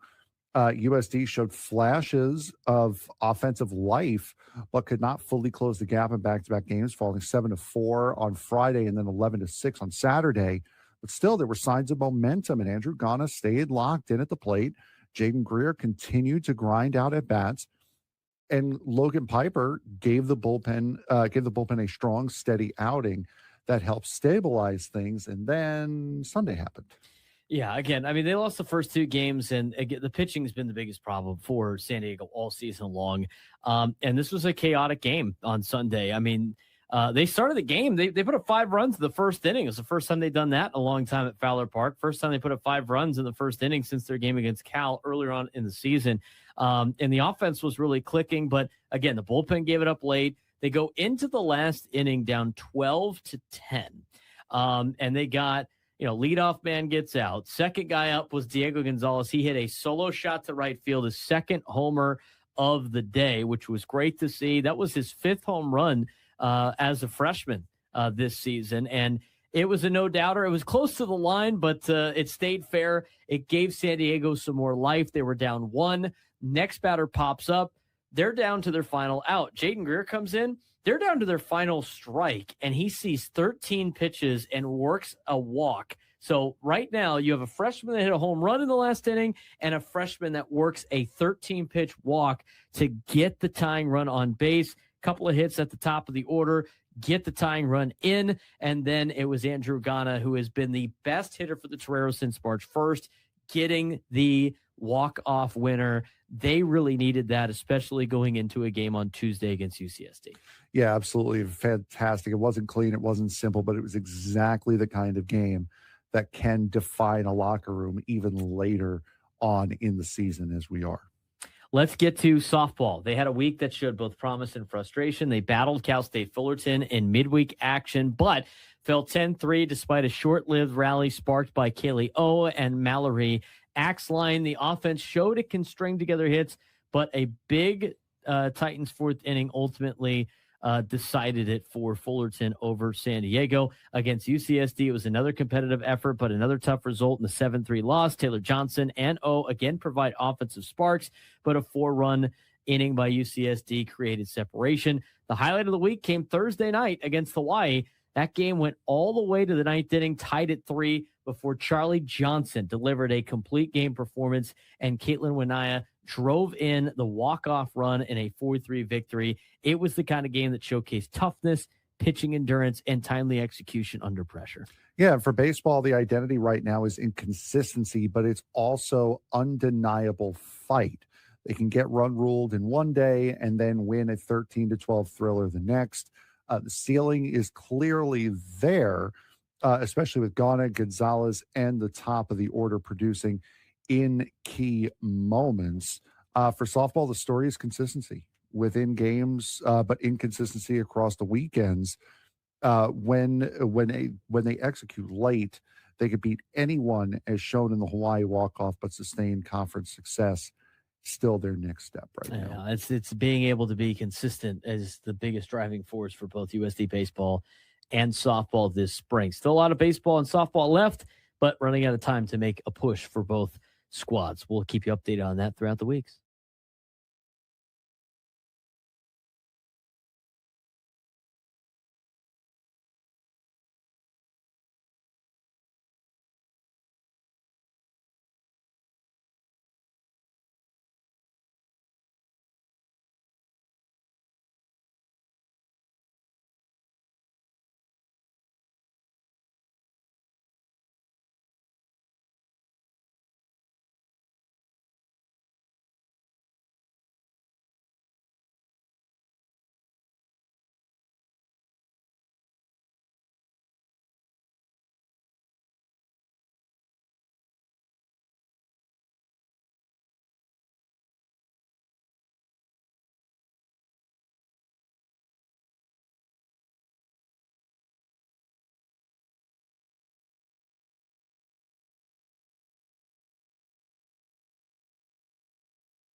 12:35 on a Wednesday here in America's finest city. A lot of big news with the Padres. They signed Lucas Giolito today.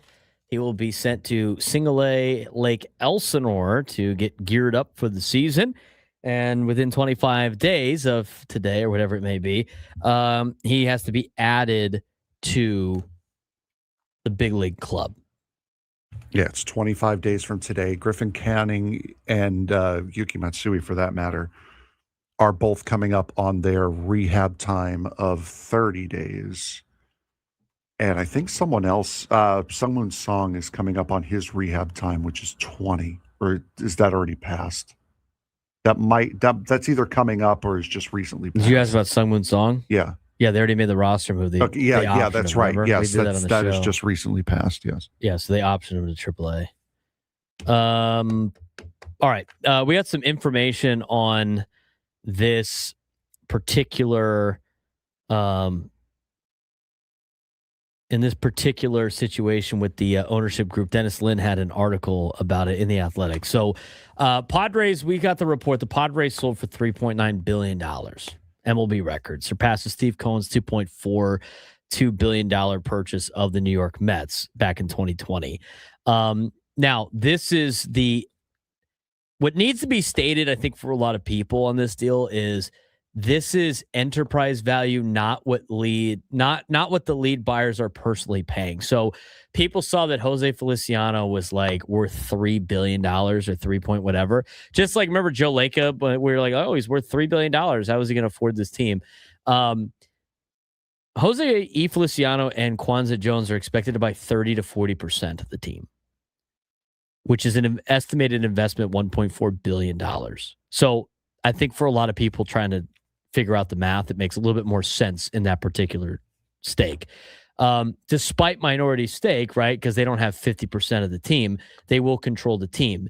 And the key ownership truth is, and there's a quote, direct quote in the article, you don't have to own 50% to control the team, said one person with experience in MLB ownership. You just have to have the biggest piece. And so Jose Feliciano and Kwanzaa Jones have the biggest piece. They're going to have 30 to 40%. Again, it's being reported like that. So their estimated investment is $1.4 billion for the team. So I find that to be interesting. Despite the minority stake, of course, they're going to control the team. Largest share equals control, right? So this is less about a full sale and more about the control shifting to a new power group at a premium valuation. Now, the real story that came out yesterday is the ownership structure. So the Padres don't have a single owner model like some teams do. A lot of teams are now going with this group approach. Instead, modern ownership group build out. So multiple investors are expected to join. Potential names involved, according to Dennis Lin, Saquon Band of the Kumeyaay Nation, Drew Brees, and Michael Persall, who is a Viore investor.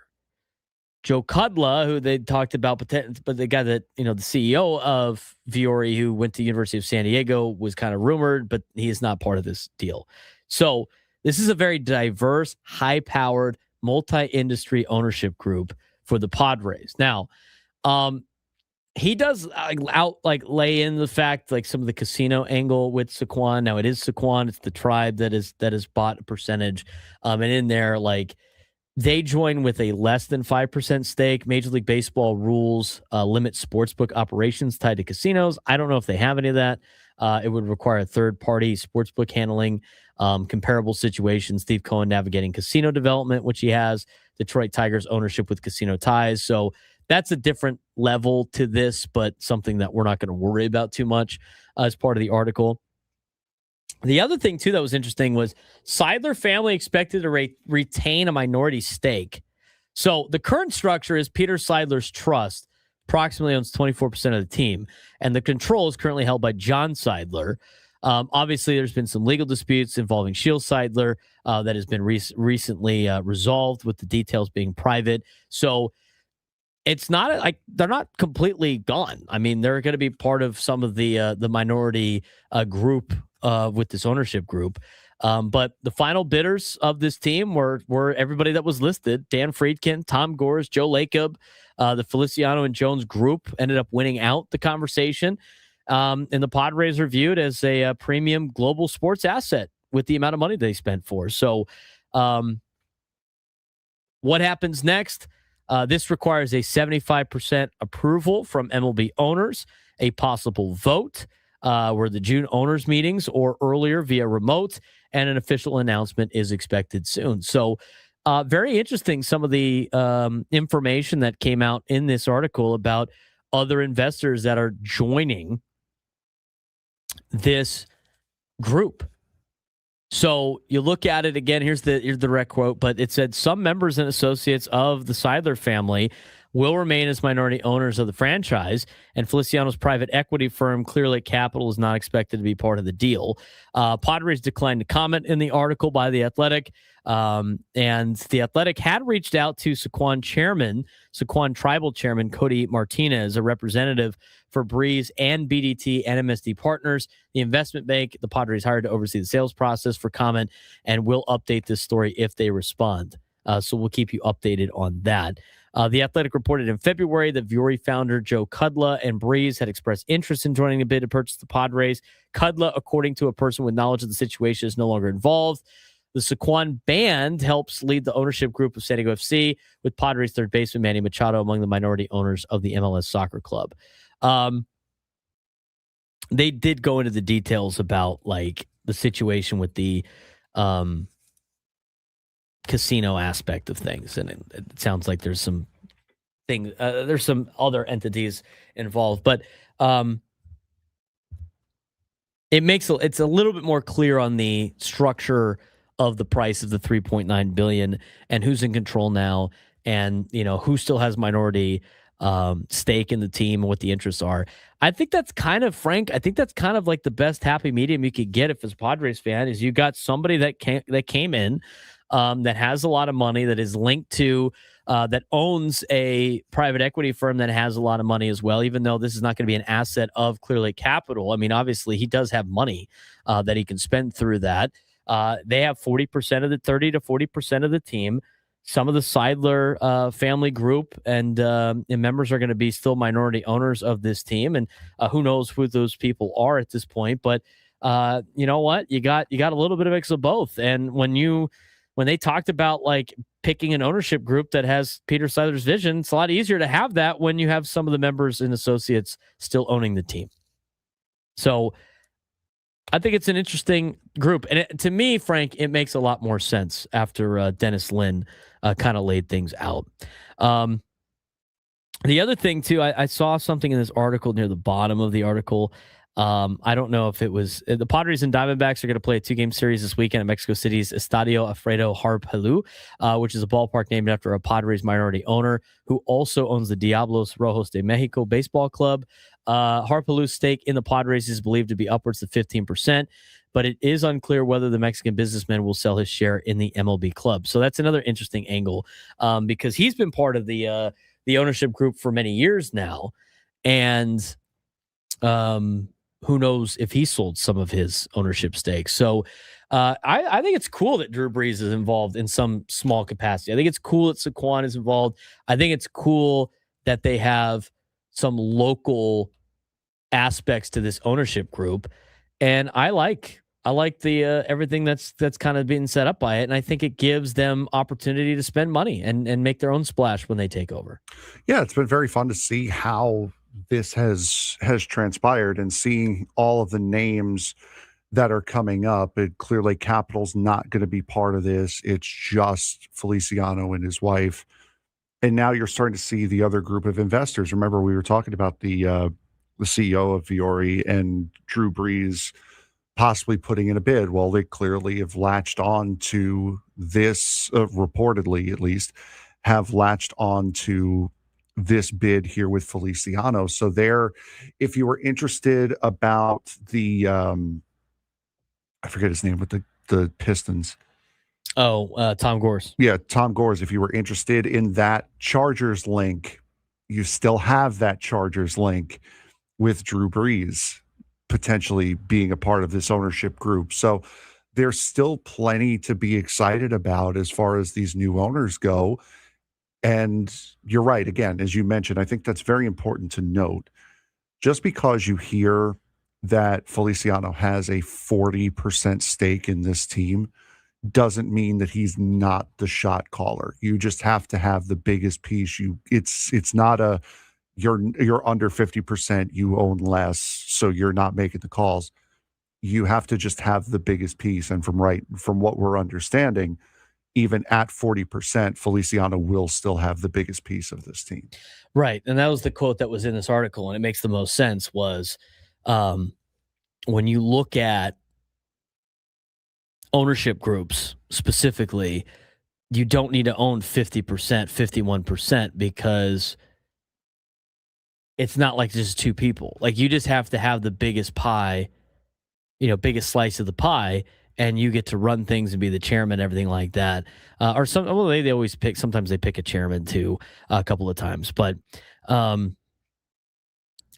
being said, when you look at the way this is structured, it makes a lot of sense now that of the, Feliciano and his wife, Kwanzaa Jones, are buying the team with his own stuff. With their own, it's different from Clear Lake Capital. This is a way that they could do it. But the other thing too, it's like they can pull. They have money to pull that they can throw into the pot. And here's the other thing too with this. Now, when they decide to add more money to the team, this is what happened with the other ownership group. What happens is, they do a capital call, and with most businesses, when they want to invest money into organizations, and again, this is a dumbed down version of this. Business people probably are definitely going to know a lot more than anything else. But if the ownership group's going to spend money on the team, they usually do somewhat of a capital call in which they ask everybody to kind of up some money based on maybe the percentage of how much they owe or how much they own for a grand total that they're trying to find, so they can pump that into the organization. So with Jose Feliciano not owning the entire team, obviously he's got to get, they got to get approval from certain things. And obviously some guys, some people, part of the group have a little bit more stake than others. So, and everybody's structure different, but I look at this as the best of both worlds of what you could possibly get, because I think a lot of people were worried about, the Seidler family is just going to sell to the highest bidder and they're not going to care about anything but the money, and they're going to tear everything down. Like, it's just all the negative thoughts. But now you have, how are they going to enforce the, Peter Seidler's legacy? Well, there's going to be people that are part of there. And this is the direct quote again, too. So it said that, and I got to go find it again in the article, but some members and associates of the Seidler family will remain as minority owners of the franchise, the sources said, and Feliciano's private equity firm, Clear Lake Capital, is not expected to be part of the deal. That could be anybody part of their ownership group. That could be anybody part of the previous ownership group. It's a pretty vague sentence by Dennis Lin. Dennis Lin is savvy about how he writes and what he puts into articles. That could be anybody. That could be anybody part of their previous ownership group. That could actually be members of the family. I mean, that could be a group. That could be a lot of different areas. But the main important thing is these are people that were with Peter Seidler in the previous ownership group. That's going to be the best way to have best of both worlds of, we want an ownership group that's going to live out and abide by, Peter's legacy he had for this team and his vision for this team. You get that, and you get a new owner that has a ton of money and could potentially spend a lot of money. And I think that's honestly the best of both worlds when it comes to this ownership sale. Yeah, for sure. I mean, I've always felt that this sale was the best thing that could have happened to the team. It's a lot better to go with something new and something different instead of having someone that just doesn't want it to begin with. So I'm very excited about the future of this team. And I really, again, nor should many Padre fans, as long as you know who the head of the table is, that's the most important thing. As long as there's one guy at the head of the table that's making all the final decisions, you do not want, for wrestling fans out there, you don't want a WCW decision by committee. You want one guy at the head of the table making all the decisions. And as long as you know who that is, I'm not concerned at all about the ownership group and how it breaks down. As long as I know that Feliciano is the guy or whoever is the guy making the decisions, that's all anyone really should care about. And the other thing too is there's not going to be a bunch of turnover, or at least with like some of the the front office people that have ownership stakes. I mean, you have AJ Preller and Eric Grupner that are under contract for a couple of years, right? Under contract. So from the ballpark side of things, from the team side of things, from all of that stuff, it's not going to get changed in the middle of the season. And it's not going to get changed. You have people that are in place that know how to work here in San Diego. They know what works here in San Diego. They know what works for the Padres. And you're going to have some owners that don't have to change too much. It's not going to be like this move out and move in the middle of the season. There's going to be some more continuity than even we originally thought, which I also think is good news for the San Diego Padres. So now it's, the next step, as I mentioned before, is they got to get 75% approval from MLB owners, which I would imagine will be the case, because I don't think a lot of, there's not going to be too many people that are changing hands on this ownership group compared to what was in the last ownership group. There's going to be some, but not all. And they could potentially vote on this in June at the owners' meetings or earlier via remote if they really want to expedite this process. But if they get that stuff done by June, it's going to be like, I'm going to tell you right now, that's going to be the fastest sell of a team that I've ever seen. Yeah. I'm sure there's been faster. I'm sure somebody in the chat can tell me, well, back in 1990, what? Okay. Modern era that I have seen. I've been on this planet for 31 years. That's about it. And the ones that I've seen that I've paid attention to at this point, this has happened a lot faster than I thought it would. But at the same time, I mean, there's a reason why the Padres went for $3.9 billion. There's a reason why people wanted to get this deal done. I mean, this team was purchased in 2012 for $800 million. And it has had massive value growth driven by star power, Machado, Tatis, Bogarts, Jackson Merrill, if you want to throw him in there. You guys like Darvish. I know he's on the injured list, but he's a restricted list now. He's another guy. But they've had stars on their team. They've been competitive. They've made the playoffs in 3 of the last 4 seasons. The growth of the market has been great for sports fans in San Diego. They're the only show in town. They don't have to compete with a lot here in San Diego. People are bought in. People are all about the Padres. You see it everywhere in San Diego. They continue to develop Petco Park. I mean, Petco Park from when it opened to now is just insane difference. But even Petco Park from now to when the Seidler family took over is drastically better. And you can even say the last 3 years, the improvements that they have made to the ballpark, to a ballpark that continually wins America's #1 ballpark. Continually. So you mix all of that with MLB's overall rising franchise values, with the sport getting a resurgence, and there's no reason, there's no real shock why this team sold for as how much they did, and there's no reason for no shock of actually how fast they sold for. When there's places on the market that are great value, it might be listed for a little bit under the value that you might see. Like we talked with Briccaroli last week, they sell quickly. So it shouldn't be that big of a surprise to us, I guess, how quickly this sale was made. Now, they have to make it official. There's a lot of stuff that needs to happen.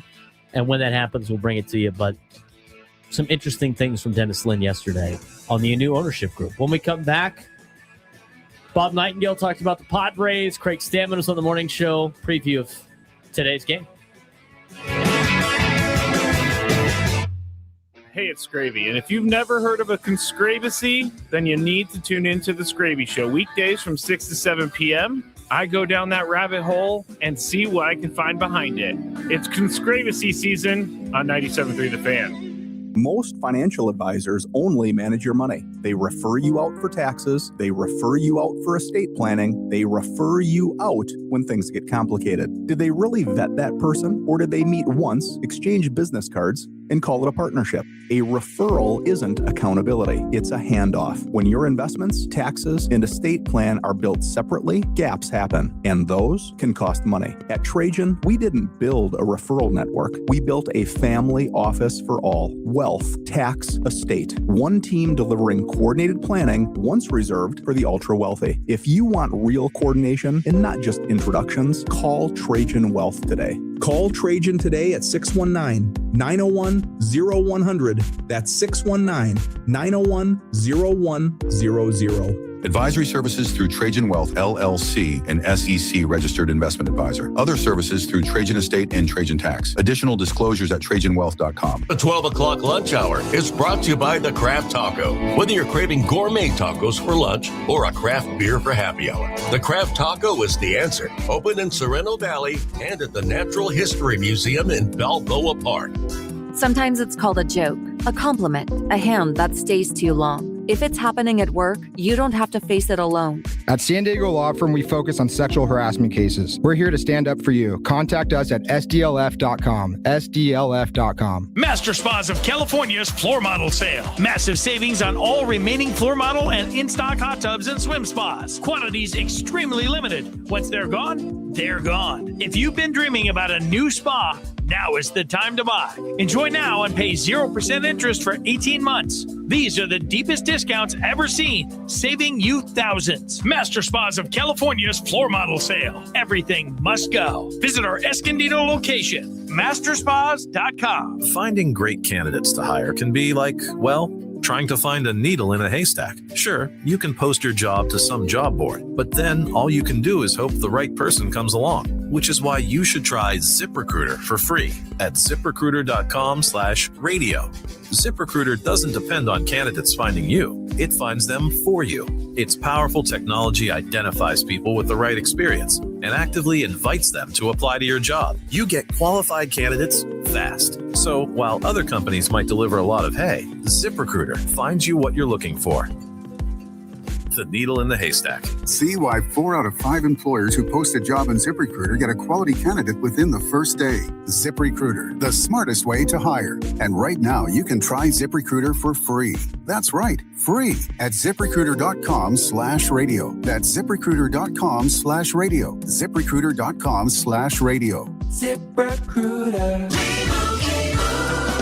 And Doug.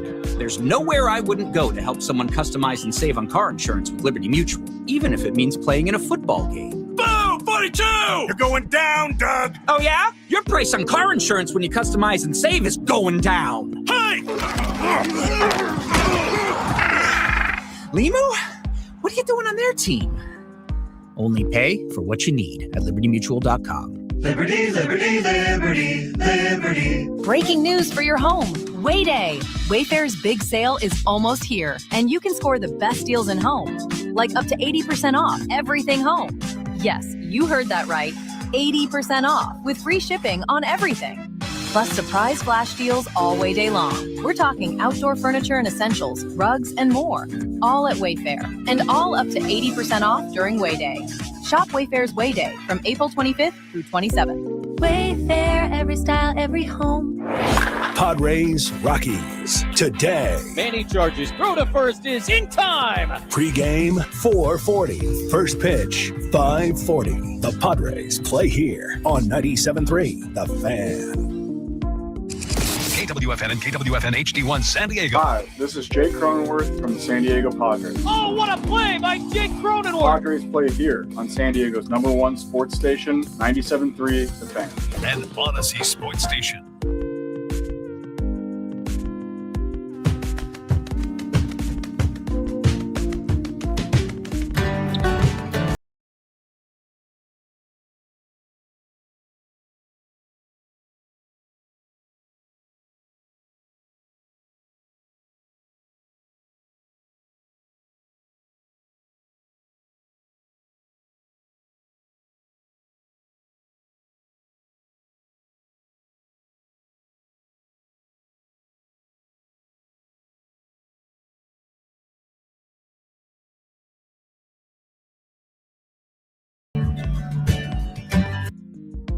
Frank.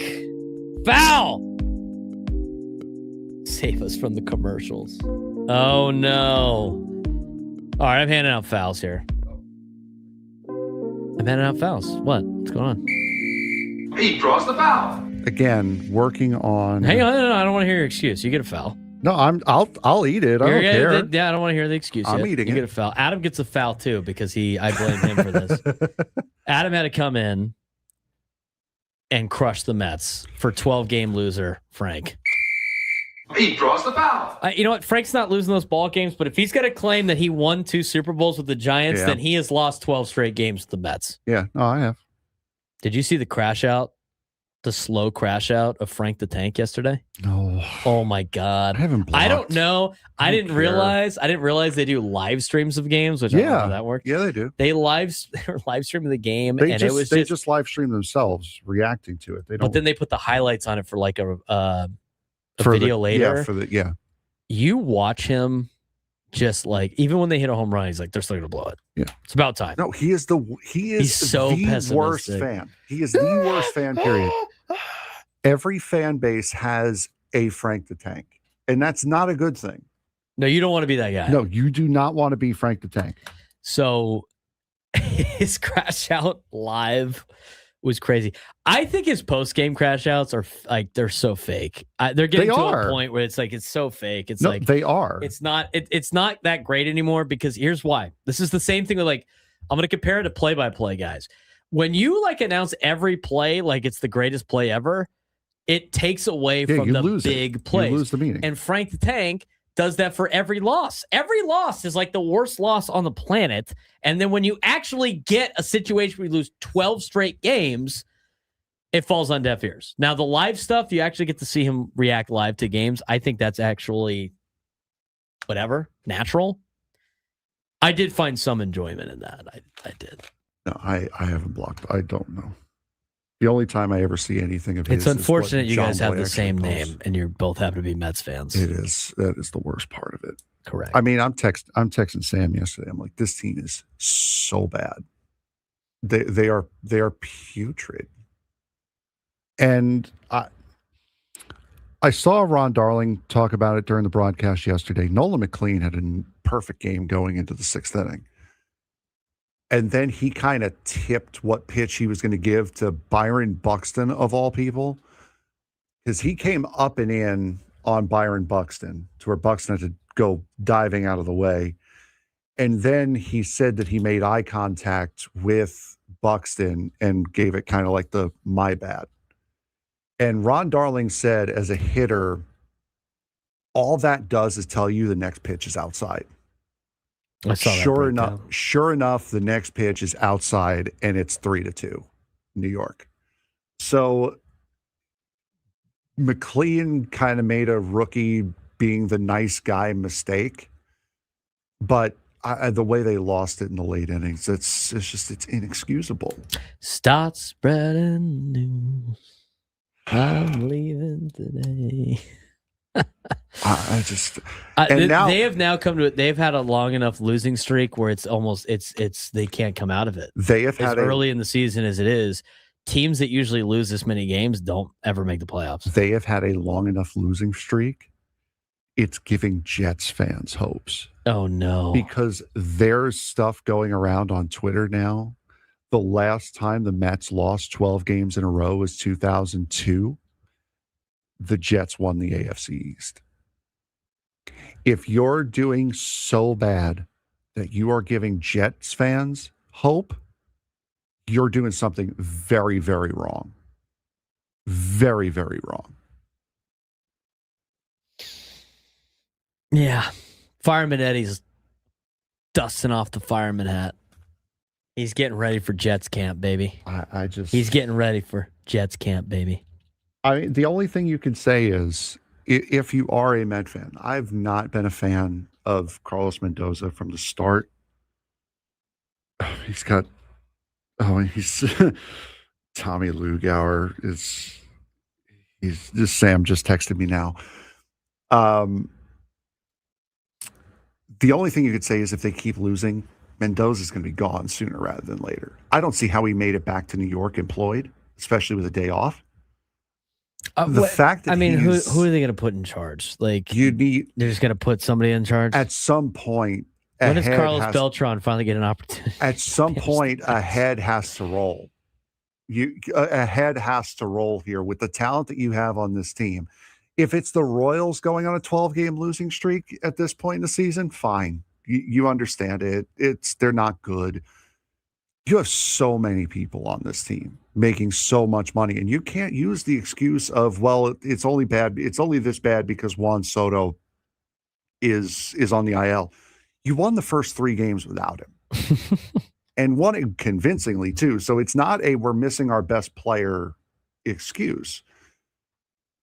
Why he pitched to Nico Horner in the 10th inning of that game when you have Michael Busch, who's batting $164 behind him, to put the double play in order with 1 out and a runner on third. No idea how that one passes the sniff test. So, I mean, that's the only good thing is if they keep losing, Mendoza's a day closer to being gone. And this is a stretch of games where they should be beating people. They should be beating people's brains in. And they're not. They look helpless. It's embarrassing. You're like the coach from Letterkenny. It's like embarrassing. Yeah. It's embarrassing. I would have it that. Is. You gotta go kick a trash can or something. I would have that. Yeah, go kick the trash can. It's embarrassing. There's stuff in the trash can. Otherwise, I would have made more of a spectacle. Man, it's funny. I think it's funny. People get so upset. Padres station, we talk about the Padres. Relax. We let Frank rant for 7 minutes, okay? Just relax. Relax. Let's get to Randy Vásquez. Go Aztecs, assault by casings. You know what? That is foul. You definitely get it. Yeah.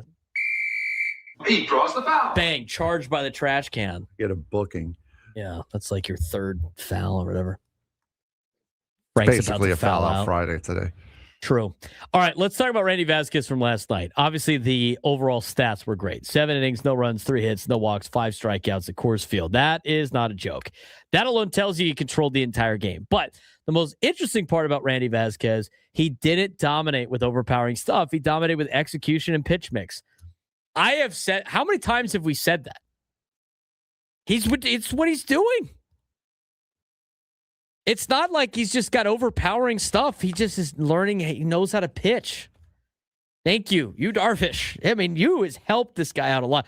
Thank you, Yu Darvish, for 2 things. One, Randy Vásquez and working with him and calling him and all that other stuff and getting him to this point where he's using the pitch mix like you has done for so many years. That's number 1. Number 2, have you noticed Randy Vásquez is wearing the brown jerseys twice on the road now?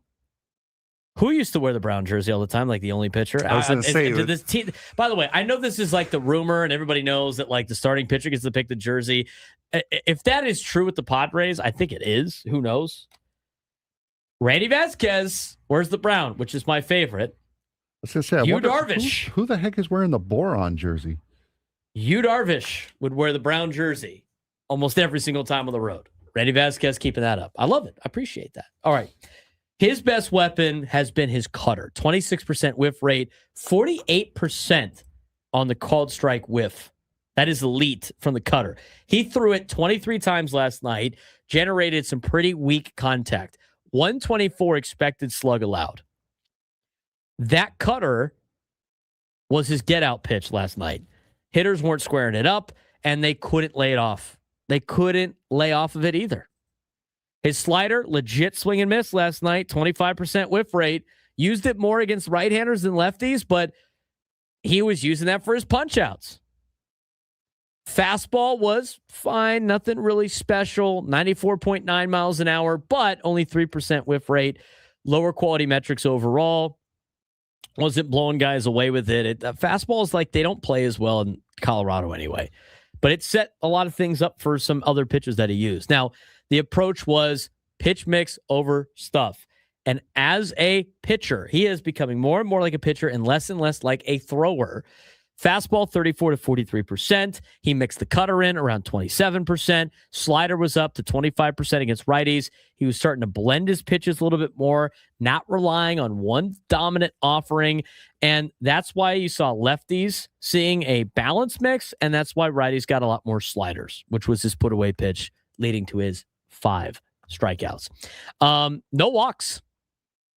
Location grade, C plus, not bad. Like, it wasn't pinpoint, but it was good enough because he avoided mistakes over the heart of the plate, and he stayed unpredictable, and he didn't allow any free passes. You can't stop a walk. You can't stop a home run.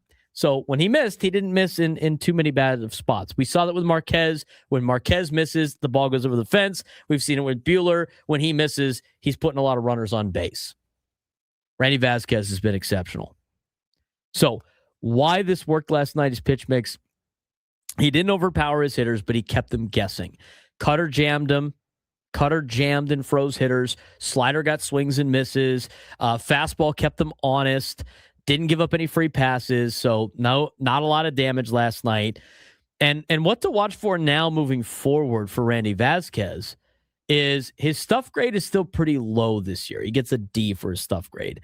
Not a pure dominant profile. He still needs to be having his command. He still needs to continue his command. He does need to continue to be that smart pitcher on the hill to keep him guessing, and he does need some defensive support. I mean, he gives up a lot of contact, but the way that the Padres have been playing defensively, this is a great pitcher to have in this rotation. Everything that Ruben Niebla has put into Randy Vásquez, everything Yu Darvish has put into Randy Vásquez, everybody involved on the pitching, on the coaching side of things from the pitching staff, Randy Vásquez wanting to improve, putting in the work. He's seeing the fruits of his labor, and he's figuring out how to pitch, not just throw. Guy used to be a thrower. He's a pitcher now. That cutter slider combo is real for Randy Vásquez. And if he keeps commanding it like this, he's not just like filling innings, which what you were expecting him to do at the beginning of the season when he came in as number 4 starter. He's becoming a real piece of this rotation and a very valuable asset. Now, I do want to ask this question because before Adam Klug had to crush the Mets, which is funny, he did bring up a couple of interesting topping points that we just like talking sports. So when we're not talking sports with you on the air, off air, Frank and I are usually talking sports, and Adam loves talking sports, so he comes in and gives his opinion on stuff. But he led to an interesting conversation. Now, I can't believe this is true, but maybe it is. Do we trust Fangraphs? I trust Fangraphs. Do you trust Fangraphs? Yeah. The roster research? I feel like it's probably correct. I go to Spotrac because it's easier to for me it's easier to navigate. But I like seeing the grid with everybody there and all that stuff. So I go to Fangraphs. According to Fangraphs, Randy Vásquez, which by the way, do you know how old Randy is? 28. He's 27 and a half years old. Or correction. He will be 27 and a half years old by June. Take that. So this is his age 27 season. He is making $808,000 this year. Do you know when he becomes a free agent, according to Fangraphs roster research? 2031. You have Randy Vásquez for all of this year and then 4 additional years. Randy Vásquez is under contract longer than Mason Miller and Freddie Fermin are. Adam came in and he asked about like how well Randy Vásquez has been pitching. He didn't know about how long the Padres had control over Randy Vásquez. He asked the question, is he a $20 million a year pitcher? Do you give him a 3-year, $60 million deal? Not right now. That was assuming he was like done after next year, right? Like he had even like Gavin Sheets, right? He's a free agent in 2028. If that was the case. So at age 27, unless you want the guy until like so he becomes a free agent. So this is his age 27 season, 28, 29, 30, 31. He'll be a free agent at 32. Unless you want like his age 32 and age 33 seasons, which by the way, that doesn't mean you're not going to be a great pitcher, right? Nick Pivetta this year is 33. Joe Musgrove this year is 33. Lucas Giolito is 31 this year. Griffin Canning is 29. Walker Buehler is 31. Germán Marquez is 31. What do a lot of those guys have in common at age 31, 32, 33? Cheap. No. Oh. Go ahead. They've kind of had injuries. Oh, yeah. They're not what they used to be, right? A lot of them are getting paid a decent amount of money. Like they're trying to find themselves. These are guys that have had that were way better than Randy Vásquez, like when they were younger. Now, he's a little bit different of a pitcher, but I'm not saying your production goes that far down. Michael King's 30. Like he's already had some, like, right? So, but do you even like think about extending Randy Vásquez at all? Like, what would Randy Vásquez have to do for you to like even give him a contract? Unless you wanted to add another year to pay him until he's 32 years old, 33 years old. Why don't you? I mean, like, that's the guy you want to kind of offset some costs, right? How much would be an extra year of Randy Vásquez? Like, how much would that be worth to you at age 32? And right now, you can't make that decision because he's made 5 starts. And to be frank, it's not like you're going to be able to, which nobody can be Frank. Frank is Frank. I was going to say, can I be Braden? No, you can't. Unless, like, you get into 2028 and the dude won a Cy Young in 2027 or something ridiculous. Forget about like buying out years of arbitration for an extra year. Thank you, Randy Vásquez. Thank you, Juan Soto. Everybody thank Juan Soto. Thank you, Juan Soto. Everybody thank Brian Cashman. Thank you, Brian Cashman. Anybody want to thank AJ Preller? That might be mixed with some booze out of some of the people in our YouTube chat. But if he could continue anything close to this, and he's going to be under contract until 2031, this is a massive steal for the Padres, Randy Vásquez. When you think about it from that perspective, I mean, even if he goes through arbitration, how much money is he possibly going to get? A couple of million, maybe, max? I mean, he's not going to be like, he's not winning any Tarek Skubal arbitration cases. And if he does, good for him and good for the Padres. You got to let it play out a little bit, but I mean, talk about even more value for the Pods and a guy like Randy Vásquez, who is still pre-arbitration next year. Pre-arbitration. He's going to be making like close to like just over league minimum. $808,000. He's your number 2 pitcher right now in the rotation. And by the way, he has been your best pitcher. So hopefully he continues to have this success because it's a massive gain for the Padres. When we come back, Craig Stammen was on with Ben and Woods as part of the manager's report. They're off on Friday, so they moved it around. So the manager's report is what we will get to when we come back on the Braden Surprenant Show. San Diego Sports Station, 97 through the Fan.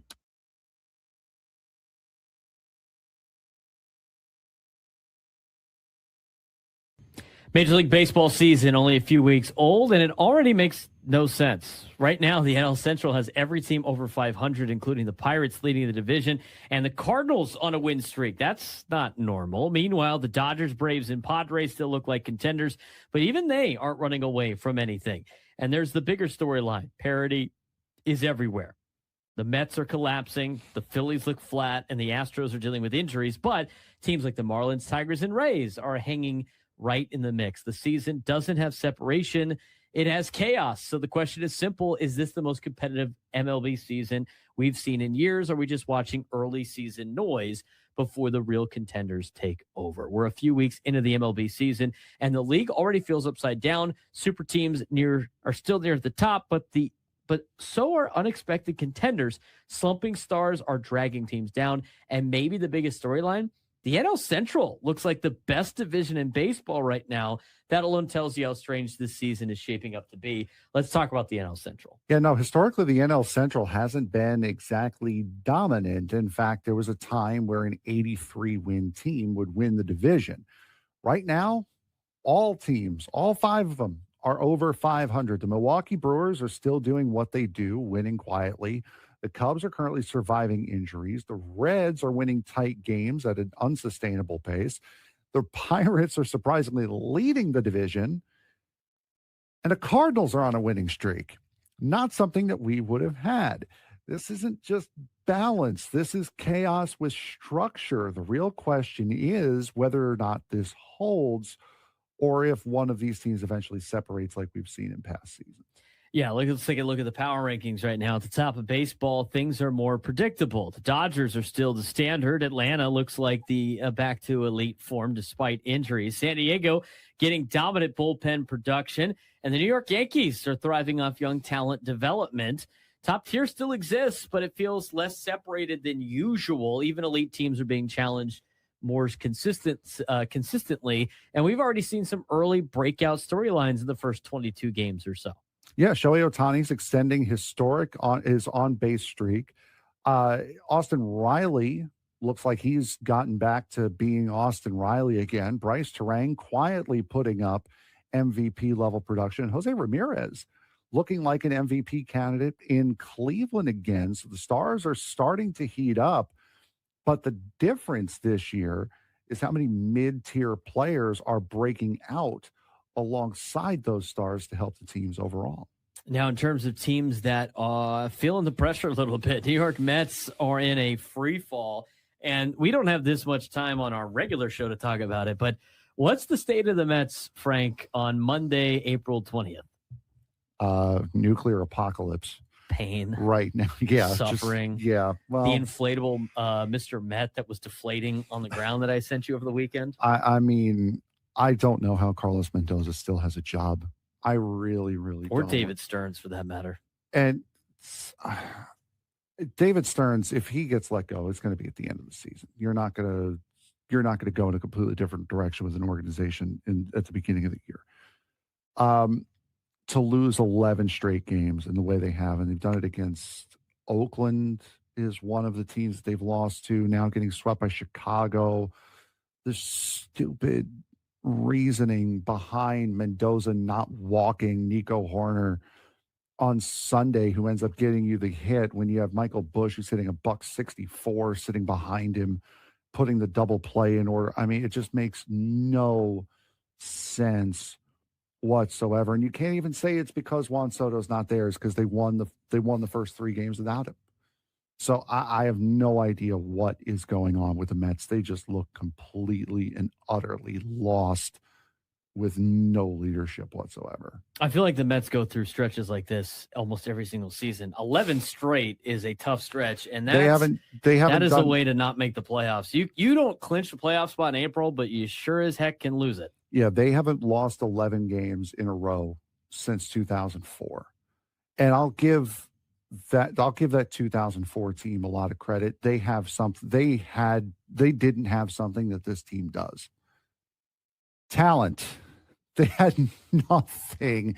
If you want to talk about the black hole in the history of Met baseball, it's 2002 to 2005. 2005 is when they started to turn around. Think of the 2002, 3, and 4 Mets as like the 2011, 12, and 13 Padres. Just historically bad. This team is now following in that trend, and since August of last year have been the worst team in baseball with 2 virtually completely different rosters. You know what else doesn't look very good is the Phillies. The Phillies are looking slow and inconsistent. They're looking, you know what they're looking? They're looking old. The Phillies are looking old. And so, like, funny day.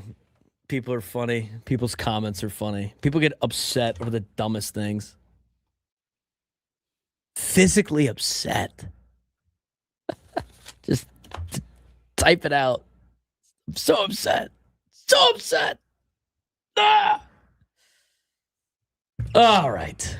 That was funny. We didn't play the midday sports standoff, and we're not going to play it tomorrow because we only have an hour. But if you were able to take me down sports trivia for this month, I think we still have a week of that. You'd be qualified for a chance to win this month's grand prize, a pair of field level seats to Padres Phillies on Memorial Day. Tune in next week for our next edition, today's edition of the midday sports standoff. got jokes today. Ladies and gents, he's got jokes today. We are broadcasting live from the Bill House Studios. We know how all of our guests join us on the SDCCU fan hotline. It's not Big Bank Banking. It's better. Also, since we are talking about it and we're about to get to it, we had the manager's report today, which means that Craig Stammen was on with Ben and Woods. The manager's report with Craig Stammen is brought to you by SDCCU. It's not Big Bank Banking. It's better. Let's play some of the clips. You have them all downloaded? Yeah. Okay. Let's get to some of these clips from Craig Stammen earlier on Ben and Woods. Right now, I mean, the Padres and the way that they have been able to win, I'd imagine the team's feeling pretty loose right now. Here's what Craig Stammen had to say about team vibes. Yeah, I think it's just guys that are focused on, the team and putting team first over themselves. And, that's not easy to do, especially in the big leagues, and not easy to do, at any time in your life. And all these guys have kind of bought in, the winning's fun, and they're enjoying it. They're enjoying their teammates that are having success, have success. And they know, I think the other part of it is they kind of know that sooner or later it's going to turn around for them. Yeah. And when it does, then we'll really be clicking. So, right now it feels good to get the wins, even though we're not probably hitting on all cylinders. And then when we start hitting on all cylinders, it's going to be really good.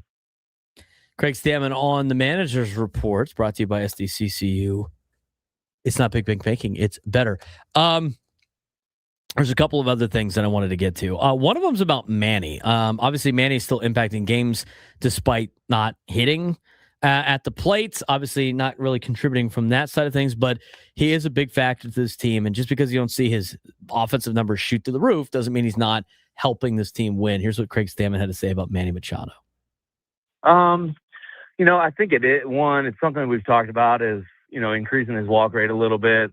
But, it's not like one thing to say it and then another thing to do it. And then how are you doing it? And I think, the biggest part is Manny's pretty smart and knows when he's swinging it good and knows when he's just a little off. And I think if you'd ask him right now, hey, are you swinging it really good? He'd say, heck no. And so I think he's just finding a way to impact the game when he's just not swinging it right. And that just speaks to how good a player he is. He knows how much the pitchers are going to respect him, on a daily basis. And when he can just take good at bats and figure out a way to get on base, it's going to be good for the Padres. And last night I was a big at bat against a really good pitcher in a tough situation. Craig Stammen was on earlier with the manager's report, talking about Manny Machado a little bit. Haven't seen a lot of Nick Castellanos. Hasn't really been playing well. I think, the more this goes on and the more the season goes on, again, you were taking a chance on Nick Castellanos. We talked about it. It doesn't cost you a lot for him to be on the team, but his numbers continue to not be very good. If you look at his overall numbers for this season, he has the worst B-WAR on the team with a negative 0.8. That being said, he only has 47 plate appearances. You got to get at least 100. He's only batting $159 right now. His OPS plus is 23. Not looking too hot in a Padres uniform, but also not getting too many opportunities. So the morning show, our boys asked Craig Stammen, manager of the San Diego Padres, about how Nick Castellanos is doing. Yeah, I think he's hanging in there. He's obviously getting used to a different role of not being an everyday player. Yeah. And he's working his way to be that person if we need him or when we need him. So it's tough. It's definitely an adjustment for him, but he's been nothing but great in the clubhouse with all the guys. He's definitely a leader amongst those guys. He's got some humor. He brings some humor to the room. And then, he's going to get his times. And like you said, he's had some bad luck that series back home in Colorado. Before that, he's hitting the ball pretty good. So see if we can get him hot here in Colorado. I think he's starting at first base today. A little nugget before you guys get the lineup. Breaking news on Ben Woods this morning. Breaking news. Finally. Nick Castellanos playing first base. Yeah. So, he'll be in there today. We'll see if we can get that bat hot and, carry it on through Mexico City and then get him back in there when we get back home. Man, I wish we got breaking news on our show. If only they knew.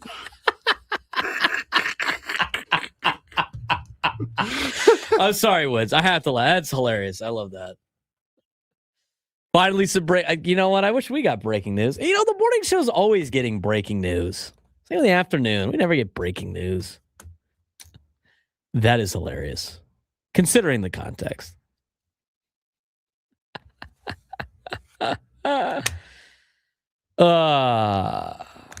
You know what? The round table takes over their last hour now. It is what it is. We have that tomorrow. The Epic Padres Roundtable presented by Epic Wings. Homie want wingy. Well, you can get that tomorrow, Frank. Although I haven't seen you walk over there and get wings. What are you holding out? What are you holding out for? It's too early for me.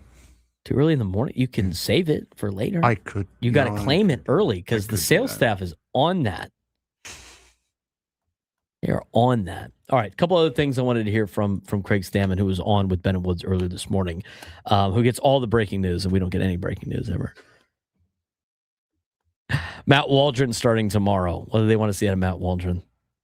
Yeah, he's going to be fine. I think, first start is always, a little bit of nerves and, getting back out there in that atmosphere again. And he wants to do well. We had the winning streak on the line, all that stuff, so a little added pressure. But, he did fine. I liked how he threw the ball. The Angels put up some really good at bats against him, and they were coming in hot too. So I think, just a lot of that. He's going to be fine. Looking forward to, him getting back out there and proving who he is, who we've seen kind of all spring training and in his rehab. Last thing we're going to play here on the Manager's Report, which is brought to you by SDCCU. It's not Big Bank Banking, it's better. They asked Craig Stammen about any concern about over the lack of home runs. It's tough to say, hey, hit the ball over the fence. Just push that button, man. Yeah, I don't know why you guys don't use that button more. Flip that switch, the ball's going out, no big deal. Easier said than done. And I think, one, we're just, really consistently trying to talk about taking good at bats. And if we take good at bats, eventually the home runs are going to come. Yeah. And we saw that in our last home series. We hit a few home runs and, everything was fixed, but, we're in elevation. Obviously there's an expectation to hit a few more homers and they'll come. I know they will, but there's also a time they want to hit the homers too. And sometimes that changes your swing, changes your approach, makes it a little bit different than what it should be. So we got to stick to taking good at bats, line drive swings, and, if we get that pitch to hit, knock it out, take advantage of the mistake the pitcher makes. Craig's 100% right. You have to get the good at bats first, and the home runs will come. Otherwise, you're just a boomer bust team. And the Padres are hitting the ball hard. The Padres are doing the right things at the plate. The Padres are putting together good at bats. I know a lot of people were complaining about, Fernando hasn't hit a home run yet. Fernando has the best hard hit percentage in all of Major League Baseball. The best hard hit rate in all of Major League Baseball. He's hitting a lot of stuff to the opposite field, which is great. It's a full-time hitter. Shows that everything's great. The home runs are going to come. Fernando hits a home run tonight. I'm going to say that right now. Yeah, Braden, but all those fancy numbers don't mean anything unless ball go far. And I can see it. And I can physically see it. If I could see ball go far, that's all that matters. That's all that matters. What is this number mumbo jumbo? Yeah, I cannot see ball go far. That's right. You know what the sad part about this is, and I'm not like a huge analytics guy. It sounds like it on the air because we have been diving more into these analytics. The more I get into it, the more I learn more about it. It's just confirming what all the scouts and the people with eyes see. It's just a different way of seeing it. He's got to do this. Actually, you're right. That's what the analytics say. Son of a gun. You guys are saying the same thing. You guys should hold hands and sing Kumbaya. Kumbaya. Go do that. Who'd have thunk it? Who'd have thought it? Speaking of, Bob Nightingale reporting on a podcast, Padres shouldn't trade Fernando Tatis Jr. Speaking of things, who would have thunk it? We'll play that for you when we come back. He'll give his reason why the Padres should not trade Fernando.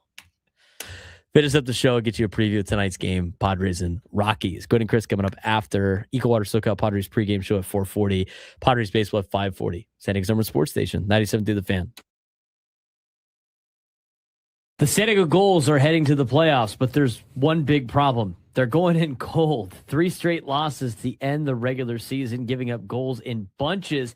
And now they face Colorado in a best-of-3 series, all in Loveland, Colorado. That means no room for slow starts, no time to figure it out.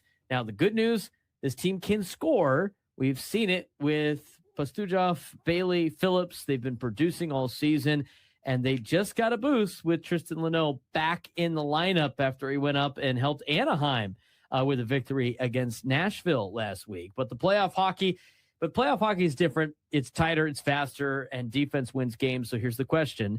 Can the Gulls clean it up in time? Because if they can, they're dangerous. If they can't, this playoff run might be over before it really starts, as the San Diego Gulls are now headed back to the Calder Cup playoffs.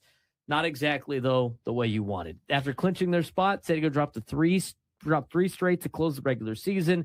5-1 loss to Tucson, 4-1 loss to Ontario, and a 6-4 loss to Coachella Valley. So, yes, they're in, but they're entering the playoffs trying to regain their edge. The good news is, Frank, though, this is a franchise that has been in the playoffs for a long time. It's good to see that they made it, as well as the parent club, the Anaheim Ducks. This organization as a whole trending in the right direction. Yeah, for sure. And they also started the week off. They started the week off great, actually. Before we get to what happened on the ice, head coach Matt McIlvain, who we had on the show at the beginning of the season, signed a multi-year contract extension to stay in the Anaheim Ducks organization. And honestly, it makes a lot of sense. Has improved the point total every single season with the Gulls, has led the team back to the playoffs, and now has developed multiple NHL-ready stars. So this is a clear message that the Ducks believe in the system that they have and also the development pipeline, because it's one thing to train these players. You also need to be able to coach them and show them what to do during the game as well. And Matt McIlvain has done a very, very good job of that thus far in his tenure here. Yeah, and roster movement. You got some reinforcements arriving for this team before the playoffs. More movement as we head into the playoffs. Tristan Leno returns from Anaheim. Huge boost to the blue line for this team. Roger McQueen has signed his entry-level deal after a strong debut stretch, so he will be with the club.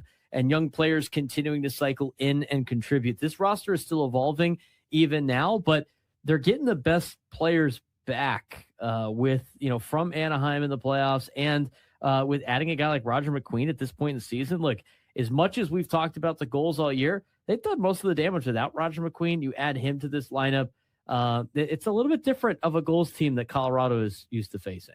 Yeah, absolutely. And they still have a lot of their hot players playing hot. As you said, despite the losses, some key names are still producing. Sasha Pastujov finished with the team lead in points at 55, still driving the offense consistently. Justin Bailey, 25 goals this year, one of the top goal scorers in the American Hockey League. Matthew Phillips, over 50 points on a 5-game point streak entering the playoffs. And Ryan Carpenter as well, veteran presence, coming off a 3-assist game to close out the season in a loss to Coachella Valley. So despite how the Gulls are playing right now, coming in as that number 7 seed, they still have some players who can really contribute to this team. The concern, though, is the defensive consistency issue heading into the playoffs. They're giving up a lot of goals and in bunches. They gave up 5 goals, 4 goals, and 6 goals all last week, which is not going to get you a lot of wins in playoff hockey. Goaltending has had bright spots, but the team defense hasn't been tight enough late in the year. Yeah, no, absolutely not, unfortunately. And that's a lot of goals to be allowing this late in the season, 15 goals in 3 games. That is not the way you want to go into the first round of the postseason against the Colorado Eagles. Now, the playoff matchup is just like the wild card for Major League Baseball. It's a best of 3. All the games are going to be in Loveland, Colorado, at the Eagles. The Eagles are the number 2 seed in this tournament. The Gulls got the last spot in this tournament as the 7. So going to be a tough matchup. They're definitely a severe underdog. And with the short series, there's no room for error. No, this is all about fast starts, defensive discipline, and capitalizing on momentum swings. It's playoff hockey. It's the best type of playoff. It doesn't matter whether it's in the NHL or the AHL. Playoff hockey is absolutely fantastic. And they're going up against another strong organization. They've been building a strong organization now with the Ducks and Gulls making the playoffs in the same year. You just had the Colorado Avalanche win the President's Trophy, and now their affiliate is the number 2 seed in the Calder Cup playoffs. So they've been building very, very strong as well. Should we be concerned about the Gulls entering the playoffs on a losing streak? Kind of, but not really. I mean, momentum matters, context matters, but the reality of the situation is on multiple fronts. From an on-ice perspective, They've already shown that they can score in bunches. They've shown that they can win big games, and they just show that they can respond under pressure. I think they've done that most of the season. But at best of 3, you don't get time to figure it out. So if they don't clean up the defensive side immediately, this could be a short run. If they do, they are a dangerous team with the talent that they have. I will also say it's great to see the Gulls back in the playoffs. I think that was kind of the main goal going into the season for the Gulls is let's make the postseason and see what they got. And anytime you get to the postseason and bracket play, anything can happen. So we'll see what the San Diego Gulls have in store this playoffs.